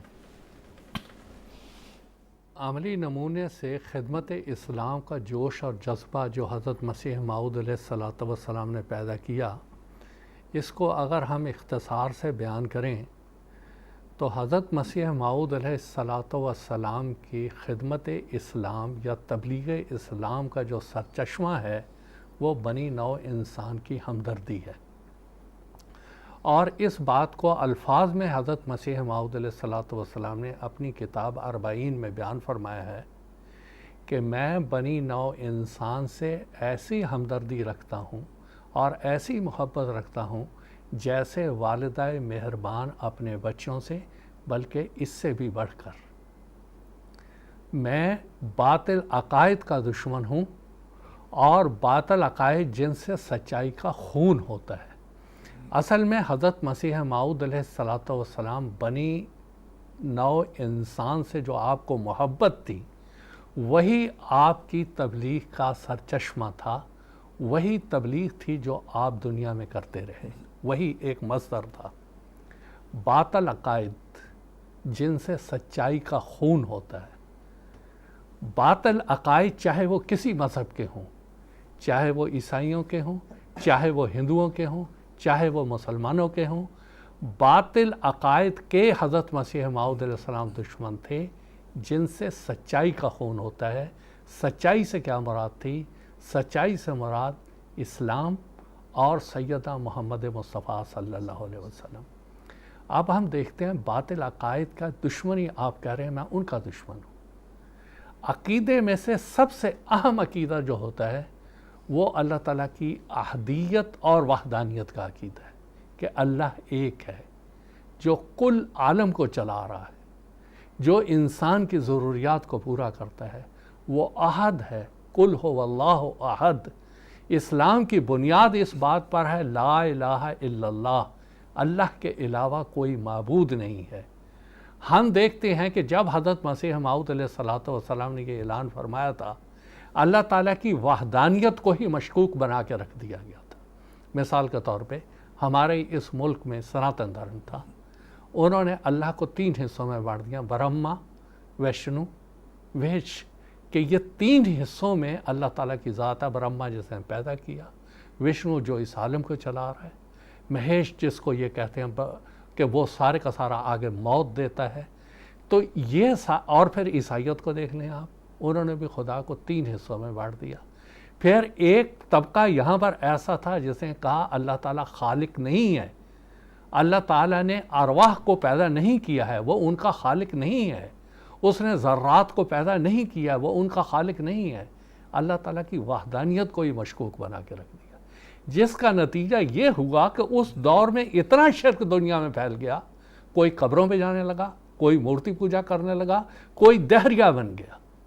ایسی صورتحال میں حضرت مسیح انسان کا پہلا فرض یہ تھا دعا الی اللہ، اللہ کی طرف بلانا، اللہ کی وحدانیت کی طرف بلانا، ایک اللہ کی طرف بلانا۔ حضرت مسیح موعود علیہ السلام کی کتابوں میں جو ایک درد بنی نوع انسان کی ہمدردی کے لیے ہے کہ وہ ایک اللہ کی شناخت کروانا اور اس کی تبلیغ کو دنیا کے اندر پھیلانا، اور جس درد سے مسیح موعود علیہ السلام نے یہ آواز اٹھائی ہے اس کا صرف ایک حوالہ میں آپ کی کتاب سے پڑھ کے سناتا ہوں۔ آپ فرماتے ہیں کیا بدبخت وہ انسان ہے جس کو اب تک یہ پتہ نہیں کہ اس کا ایک خدا ہے۔ بدقسمتی تو دنیا میں بھری ہوئی تھی۔ جس دور میں مسیح السلام نے کام شروع کیا 1880 میں یا اس سے پہلے، بدبختی تو دنیا میں اتنی بھری ہوئی تھی کہ ان کو پتہ ہی نہیں تھا کہ ایک خدا ہے۔ کوئی 3 بنا رہا تھا، کوئی 10 بنا رہا تھا، کوئی 80,000 بنا رہا تھا، کوئی کروڑوں بنا رہا تھا، کوئی قبر کی پوجا کر رہا تھا، کوئی مجاوروں کی کر رہا تھا، ایک خدا کا تھا کسی کو تصور ہی نہیں تھا۔ مسیح علیہ السلام ایسے انسان کو بدبخت کہہ رہے ہیں کہ اس سے زیادہ بدبختی اور کوئی ہے نہیں کہ ایک خدا کا ہی اس کو پتہ نہیں، جیسے ایک انسان اپنے ایک باپ کو نہیں پہچان رہا، اپنی ایک ماں کو نہیں پہچان رہا، اس کا کیا رہ گیا وہ انسانیت اس میں باقی؟ آپ میں کیا فرما رہے ہیں؟ کیا بدبخت وہ انسان ہے جس کو اب تک یہ پتہ نہیں اس کا ایک خدا ہے جو ہر چیز پر قادر ہے۔ ہمارا بہشت ہمارا خدا ہے۔ لوگ عبادتیں کرتے ہوں گے بہشت پانے کے لیے، مسیح صاحب فرماتے ہیں میرا مقصد یہ نہیں ہے، میرا خدا وہی میرا بہشت ہے، وہی میرا سب کچھ ہے۔ ہماری لذات ہمارے خدا میں ہیں کیونکہ ہم نے اس کو دیکھا، ہر ایک خوبصورتی اس میں پائی۔ یہ دولت لینے کے لائق ہے اگرچہ کہ جان دینے سے ملے، یہ آپ نے سکھایا، یہ تبلیغ کی۔ کہہ رہے یہ دولت لو، کن دولتوں کے پیچھے پڑ گئے تم؟ یہ دولت لو، یہ لال خریدنے کے لائق ہے اگرچہ کہ تمام وجود کھونے سے ملے۔ اے محروموں، یہ چشمہ کی طرف دوڑو کہ وہ تمہیں سیراب کرے گا۔ یہ زندگی کا چشمہ ہے جو تمہیں بچائے گا۔ میں کیا کروں اور کس طرح اس خوشخبری کو دلوں میں بٹھاؤں؟ کس دف سے میں بازاروں میں منادی کروں کہ تمہارا یہ خدا ہے؟ حضور فرماتے ہیں کس دف سے؟ آج اللہ تعالیٰ نے دف کی ایک شکل یہ MTA دی ہوئی ہے کہ کس دف سے میں بازاروں میں منادی کروں کہ تمہارا ایک خدا ہے۔ بابا ایک خدا کو مانو، ایک خدا کی طرف آؤ تاکہ تم لوگ سن لو۔ اور کس دوا سے علاج کروں تا سننے کے لیے لوگوں کے کان کھلیں۔ یہ تھی مسیح انسان کی پہلے تبلیغ، بنی نو انسان کی ہمدردی کے طور پر۔ اب اللہ تعالیٰ ہے، اللہ تعالیٰ نے انسان کو پیدا کیا، وما خلقت الجن والانس الا لیعبدون، عبادت کے لیے، عبد بننے کے لیے پیدا کیا۔ آپ نے دنیا کو تسلیم کروایا، دکھایا کہ ایک اللہ ہے، تم نے اس کی طرف جانا ہے۔ اب جانے کا رستہ کیا ہے؟ اس کے لیے حضرت مسیح موعود علیہ السلام فرماتے ہیں نو انسان کے لیے روئے زمین پر اب کوئی کتاب نہیں مگر قرآن۔ قرآن ہے جو تمہیں وہاں تک پہنچائے گا۔ تمام آدم زادوں کے لیے اب کوئی رسول اور شفیع نہیں مگر محمد مصطفیٰ صلی اللہ علیہ وسلم۔ آپ نے فرمایا یہ ہے وہ رستہ، اس طرف تمہیں آگے چلنا ہے، اور یہ ہے حقیقت جو آپ نے تبلیغ کی بتائی۔ بنی نو انسان سے محبت اور باطل عقائد سے دشمنی، یعنی جو اصل عقیدہ ہے صراط مستقیم سے ہٹا کے دنیا کو مغضوب کی طرف لے جانا، ضالین کے رستے پہ لے جانا، اس سے حضرت مسیح موعود علیہ السلام نے بچایا۔ اور حضرت مسیح موعود علیہ السلام کا اس بارے میں اپنا عملی نمونہ کیا ہے اور آپ کی روح کی آواز کیا ہے؟ آپ فرماتے ہیں ہمارے اختیار میں ہو تو ہم فقیروں کی طرح گھر با گھر پھر کر خدا کے سچے دین کی اشاعت کریں اور اس ہلاک کرنے والے شرک اور کفر سے جو دنیا میں پھیلا ہوا ہے لوگوں کو بچا لیں، اور اسی تبلیغ میں زندگی ختم کر دیں، خواہ مارے ہی جائیں۔ حضرت مسیح موعود علیہ السلام کا یہ جذبہ تھا کہ میں گھر گھر پھر کر فقیروں کی طرح لوگوں کو اس شرک سے نجات دوں اور ان کو اللہ کی طرف بلاؤں۔ یہ حضرت مسیح موعود علیہ السلام کے عملی نمونے کی آپ نے بات کہی، سوال کیا ہے، اب اسی تعلق سے ایک دو واقعات عرض کرتا ہوں۔ مثال کے طور پہ حضرت مسیح موعود علیہ السلام نے اللہ تعالیٰ کے وجود کو تسلیم کروانے کے لیے، اس پر ایمان کو پختہ کرنے کے لیے 1885 میں نشان نمائی کا ایک اعلان فرمایا کہ آؤ میرے پاس قادیان آؤ، میں تم کو اللہ تعالیٰ کے نشانات دکھاؤں گا، تمہارا یقین محکم اللہ تعالیٰ کی ذات پر ایمان پختہ ہوگا۔ یہ اشتہار حضرت مسیح موعود علیہ السلام نے راجاؤں مہاراجاؤں کو 20,000 کی تعداد میں بھجوائے۔ اب پہلا شخص جس نے اس اشتہار کو پڑھا، بہت سو نے پڑھا ہوگا لیکن جس کا ذکر میں کرنے لگا ہوں، حضرت مولانا نور الدین صاحب رضی اللہ تعالیٰ عنہ تھے۔ آپ اس جموں میں شاہی طبیب تھے، اور وہاں آپ کا ایک مباحثہ، ایک بات چیت ایک تعلیم یافتہ مسلمان سے ہوئی جو ایک اعلیٰ عہدے پہ فائز تھا۔ اس نے رسول کریم صلی اللہ علیہ وسلم کی شان میں اور آپ کی نبوت کو تسلیم کرنے سے انکار کر دیا۔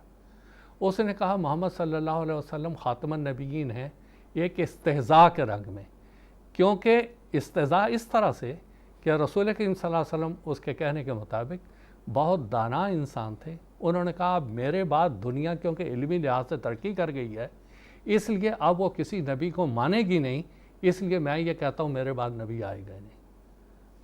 خلیفۃ المسیح اول جیسا مولانا نور الدین جیسا انسان کہتا ہے کہ مجھے اس کے جواب سے بہت ٹھیس پہنچی، بہت صدمہ پہنچا کہ یہ کیا کہہ رہا ہے، کس طرح سے میں اس کو ثابت کروں نبی کریم صلی اللہ علیہ وسلم کی صداقت کے بارے میں. حضور فرماتے ہیں خلیفۃ المسیح اول رضی اللہ تعالیٰ عنہ، میں اسی صدمے میں تھا کہ مجھے وہاں کے پرائم منسٹر نے ایک اشتہار دیا جو حضرت مسیح موعود علیہ السلام کا وہی اشتہار تھا جو 1885 میں حضرت مسیح موعود علیہ السلام نے شائع فرمایا تھا. کہتے وہ پڑھتے ہی میں اس انسان کے پاس گیا اور کہنے لگا دیکھو اس زمانے میں ایک انسان ہے جو بلاتا ہے کہ آؤ میرے پاس قادیان، میں تم کو اللہ تعالیٰ کے نشانات دکھاتا ہوں. خلیفۃ المسیح اول یہاں آئے، قادیان آئے، اس کو دیکھتے ہی، اس اشتہار کو پڑھتے ہی حضور علیہ السلام سے ان کی ملاقات ہوئی. بہرحال وہ ایک لمبی بات ہے، لیکن خلیفۃ المسیح اول یہاں آئے، حضرت مسیح موعود علیہ السلام سے ملاقات ہوئی اور حضور نے فرمایا کہ میں تھوڑی دیر کے بعد آتا ہوں نیچے، پھر ملاقات کرتا ہوں. جیسے ہی حضرت مسیح موعود علیہ السلام کو خلیفۃ المسیح اول نے دیکھا، فرمانے لگے قربان اے مرزا، یہی مرزا ہے جس کی مجھے تلاش تھی. پھر حضور سے انہوں نے سوال کیا کہ حضور آپ کی راہ میں مجاہدہ کیا ہے؟ دیکھیں تبلیغ کی طرف آپ کیسے توجہ دلا رہے ہیں. اس وقت کوئی دعویٰ نہیں، کوئی جماعت نہیں. آپ فرماتے ہیں عیسائیوں کے خلاف کتاب لکھو، یہی سب سے بڑا مجاہدہ ہے. اور خود بھی لکھ رہے ہیں، دوسروں سے بھی لکھوا رہے ہیں کہ باطل عقائد کا دشمن، ان عقائد کا دشمن جس سے سچائی کا خون ہو رہا ہے، اور رسول کریم صلی اللہ علیہ وسلم نے جو دین لایا ہے اس دین کا جس میں آپ دشمن بن رہے ہیں اور اس کی دشمنی کی جا رہی ہے، اس کی طرف حضرت مسیح موعود علیہ السلام نے ان کو بلایا اور سمجھایا کہ آپ اس کی طرف آئیں اور ان کو لوگوں کو سمجھائیں. اس کے بعد اگلی بات، حضرت مسیح موعود علیہ السلام عملی نمونے کے طور پر میں عرض کر رہا ہوں کہ ساری عمر حضرت مسیح السلام نے ان باطل عقائد کے خلاف قلم اٹھایا اور خوب تبلیغ کی، اپنی تحریرات کے ذریعہ سے جو 23 جلدوں پر موجود آج روحانی خزائن ہے، ملفوظات کے ذریعہ سے، مکتوبات کے ذریعہ سے، اشتہارات کے ذریعہ سے آپ نے ان باطل عقائد کے جو اسلام اور سچائی کے خلاف تھے ان کو آپ نے ان کا بطلان کیا، ان کی تردید کی اچھی طرح سے. اس کے بعد 26 سال گزر گئے حضرت مسیح موعود علیہ السلام کو یہ تبلیغ کرتے ہوئے. 30 اپریل 1908 کو حضرت مسیح السلام لاہور میں تھے اور آپ نے فرمایا جہاں تک ممکن تھا ہم ساری تبلیغ کر چکے. آپ نے فرمایا جہاں تک ممکن تھا ہم نے یہ تبلیغ کر دی، ہم نے دنیا کو سمجھا دیا. آپ کا یہ قول بالکل ویسے ہی تھا اللہم حل بلغت، تو جیسے رسول کریم صلی اللہ علیہ وسلم نے فرمایا تھا ویسے ہی حضور نے بھی پوچھا کہ میں اپنی تبلیغ مکمل کر چکا. اب سوال یہ ہے حضرت مسیح السلام تو اس کے ایک مہینے کے بعد 26 مئی 1908 کو آپ وفات پا گئے. اب اس کے بعد کیا تھا؟ اس کے بعد ایسے وجود تیار ہوئے جنہوں نے اس کام کو آگے بڑھایا، اور سب سے پہلے تاریخ میں جس کی مثال آتی ہے آپ کے بیٹے، آپ کے فرزند جلیل حضرت مرزا بشیر الدین محمود احمد صاحب. وہ اس وقت جب 26 مئی 1908 کو آپ کی وفات ہوئی تو آپ کے سرہانے کھڑے ہوئے اور یہ عہد کیا اللہ تعالیٰ سے اگر سارے لوگ بھی آپ کو چھوڑ دیں تو میں اکیلا رہ جاؤں تو میں اکیلا ہی ساری دنیا کا مقابلہ کروں گا اور کسی مخالفت اور دشمنی کی پرواہ نہیں کروں گا. وہ مقصد جو سیدنا حضرت مسیح السلام لے کے چلے تھے، باطل عقائد اور سچائی کا خون جو ہو رہا تھا اس کے خلاف چلنا، اس کی تردید کرنا، بطلان کرنا، حضرت مسلم موعود رضی اللہ تعالیٰ عنہ نے وہ بوجھ اٹھایا. پہلے خلیفۃ المسیح اول کی میں نے مثال دی، پھر مرزا بشیر الدین محمود احمد صاحب جو بعد میں خلیفۃ المسیح ثانی بھی بنے، آپ نے اس بوجھ کو اٹھایا اور اس تبلیغ کے کام کو آگے سے آگے بڑھایا، اس کی تفصیل بتانے کی یہاں ضرورت نہیں کیونکہ اتنا وقت یہاں پر نہیں ہے۔ یہاں پر اس تبلیغ کو پہنچانا کوئی آسان کام نہیں تھا۔ اس جو باطل عقائد تھے ان کی تردید اور بطلان اتنا آسان نہیں تھا، خواہ وہ مسلمانوں میں ہوں یا عیسائیوں میں ہوں یا بدھسٹوں میں ہوں یا کسی میں ہوں۔ اور اس کی زبردست مخالفت شیطان نے اور ابلیس نے کی۔ اس نے یہ کہا تھا ابلیس نے لا اقعدن لہم صراطک المستقیم، کہ میں تو ضرور بیٹھ کے ان کو گمراہ کروں گا، الٹے رستے پہ ضرور ڈالوں گا، چاہے کچھ بھی کر لے تو۔ اب اس کی چند ایک مثالیں دیتا ہوں کہ حضرت مسیح انسان نے کیسے ان کے آپ کے زمانے میں یہ سب کچھ ہوا۔ ایک مولوی برہان الدین صاحب تھے، تبلیغ کے راستے میں سیالکوٹ میں تھے۔ ایک دفعہ حضرت مسیح انسان گزر رہے تھے تو اوپر سے کسی نے راکھ ڈال دی، وہ مسیح انسان پہ تو نہیں پڑی، ان پہ پڑی۔ تو یہ بڑے خوشی سے کہتے ہیں، دیکھیں جذبہ جو مسیح انسان نے پیدا کیا، پاؤ مائے ہور پا، کہ اور ڈال، کیا فرق پڑتا ہے۔ وہاں ہی مولوی برہان الدین صاحب رضی اللہ تعالیٰ عنہ کو پکڑ لیا کچھ لوگوں نے اور ان کے منہ میں گوبر ڈالا۔ تو آپ مولوی برہان الدین صاحب کیا فرماتے ہیں، او برہانیہ یہ نعمتاں کتھوں، کہ یہ تو اللہ تعالیٰ کی نعمتیں ہیں جو اس کے راستے میں، تبلیغ کے راستے میں تجھے اٹھانی پڑ رہی۔ بڑی خوشی سے آپ نے وہ نعمتیں کھائیں، اپنی جان کی قربانی دی۔ مثال کے طور پہ مولوی عبد الرحمن صاحب افغانستان میں شہید ہوئے، پھر صاحبزادہ عبداللطیف صاحب شہید رضی اللہ تعالیٰ عنہ، جنہوں نے اتنی بڑی قربانی دی۔ حضرت مسیح صاحب آپ کے بارے میں فرماتے ہیں تذکرۃ الصالحین میں، اے عبداللطیف، اگر وہاں پر کروڑوں کے اشتہار بھی شائع کیے جاتے تو وہ تبلیغ نہ ہوتی جو اس مرحوم شہید کے خون سے ہوئی، اور سارے افغانستان اور ساری دنیا میں جو مسیح موعود علیہ السلام کی تبلیغ ہوئی وہ آپ کے ذریعے سے ہوئی۔ پھر اس زمین کے بارے میں حضرت مسیح موعود علیہ السلام فرماتے ہیں، سرزمین کابل میں اگر 1 کروڑ اشتہار شائع کیا جاتا اور دلائل قویہ سے میرا مسیح موعود ہونا ان میں ثابت کیا جاتا تو ان اشتہارات کا ہرگز ایسا اثر نہ ہوتا جیسا کہ اس شہید کے خون کا اثر ہوا۔ خون دے کے اس پودے کو سینچا انہوں نے، اس تبلیغ کو پہنچایا ان کو، اور ان کو پتہ تھا کہ میں نے شہید ہو جانا ہے، اور بار بار اس کو وہاں کا امیر کہتا رہا آپ مرزا غلام احمد صاحب کو چھوڑ دیں، انکار کر دیں، میں ابھی بچا رہا ہوں۔ آپ نے فرمایا نہیں، میں نے سچائی کو پایا ہے، سچائی کا خون نہیں ہونے دوں گا، چاہے میرا خون ہو جائے جو ہو جائے، لیکن میں اپنے آپ کو نہیں چھوڑوں گا۔ پھر حضرت مسیح صاحب نے جب یہ خون ہوا کابل کی زمین پر، آپ نے فرمایا اے کابل کی زمین تو گواہ رہ کہ تیرے پر سخت جرم کا ارتکاب کیا گیا، اے بدقسمت زمین تو خدا کی نظر سے گر گئی، تو خدا کی نظر سے گر گئی۔ تو یہ حضرت مسیح موعود علیہ السلام کی تبلیغ تھی جو ان صحابہ نے پہنچائی، اور آج بھی جو دنیا میں پھیلتی چلی جا رہی ہے، اور حضرت خلیفۃ المسیح خامس اید اللہ تعالیٰ مثل عزیز دنیا کو پھیلا رہے ہیں۔ اصل میں وہی بنیادی نقطہ تھا، بنی نوع انسان سے میں ایسی محبت کرتا ہوں جیسے والدہ مہربان اپنے بچوں سے، بلکہ اس سے بڑھ کر والدہ مہربان کبھی نہیں چاہتی کہ اپنے بچوں کو جہنم میں ڈال دے۔ اسی طرح مسیح انسان نے نہیں چاہا کہ اس دنیا کا کوئی بھی انسان جہنم میں چلا جائے، اس کی روحانیت کی آپ کو فکر تھی، باطل عقائد سے آپ نے اسے آگاہ کیا۔ آج بھی خلیفۃ المسیح خامس اید اللہ تعالیٰ مثل عزیز یہی جذبہ محبت ہے، یہی وہ بنی نوع انسان کی ہمدردی ہے جس کے لیے آپ دن رات لگے ہوئے ہیں، ان کو روحانی طور پہ بھی بچانے کے لیے، ان کو جسمانی طور پہ تباہی سے بچانے کے لیے۔ یہ حضرت مسیح انسان کا سب سے بڑا کارنامہ تھا جو آپ نے اس دنیا میں انجام دیا۔ جزاکم اللہ تعالیٰ جزا۔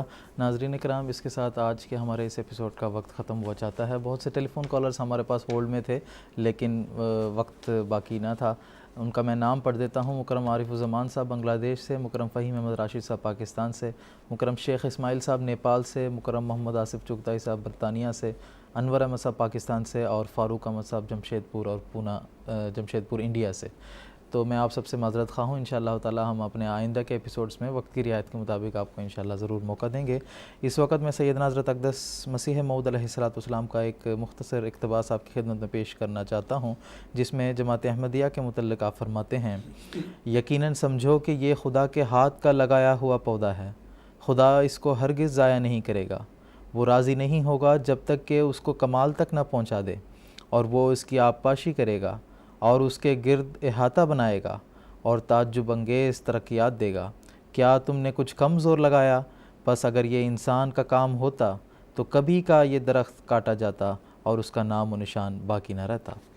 تو ناظرین، جیسا کہ آپ جانتے ہیں کہ ہم حضرت اقدس مسیح موعود السلام کے عظیم الشان کارناموں کے تعلق سے ہماری سیریز میں بات کر رہے ہیں. انشاءاللہ تعالیٰ یہی تسلسل آگے بھی جاری رہے گا، اور ہم اپنے اگلا جو ایپیسوڈ ہے اس میں سیدنا حضرت اقدس مسیح موعود علیہ السلام نے امن عامہ کے قیام کے حوالے سے جو خدمات سر انجام دی ہیں ان کا ہم انشاءاللہ تعالیٰ تفصیلی ذکر کریں گے. ہمارا اگلا ایپیسوڈ مورخہ 14 مئی 2016 کو ہفتے کے دن قادیان دارالعمان سے انڈین ٹائم کے مطابق رات کے 9:30 بجے اور جی ایم ٹی کے مطابق سحر کے 4 بجے براہ راست نشر کیا جائے گا. تب تک کے لیے اجازت دیجیے گا. السلام علیکم ورحمۃ اللہ وبرکاتہ. آؤ لوگوں کہ یہی نور خدا پاؤ گے، لو تمہیں طور تسلی کا بتایا ہم نے.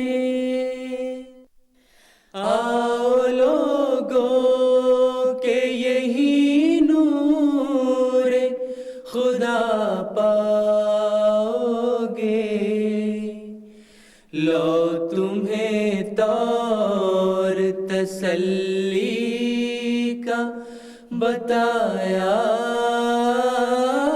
ہم نے، لو تمہیں طور تسلی کا بتایا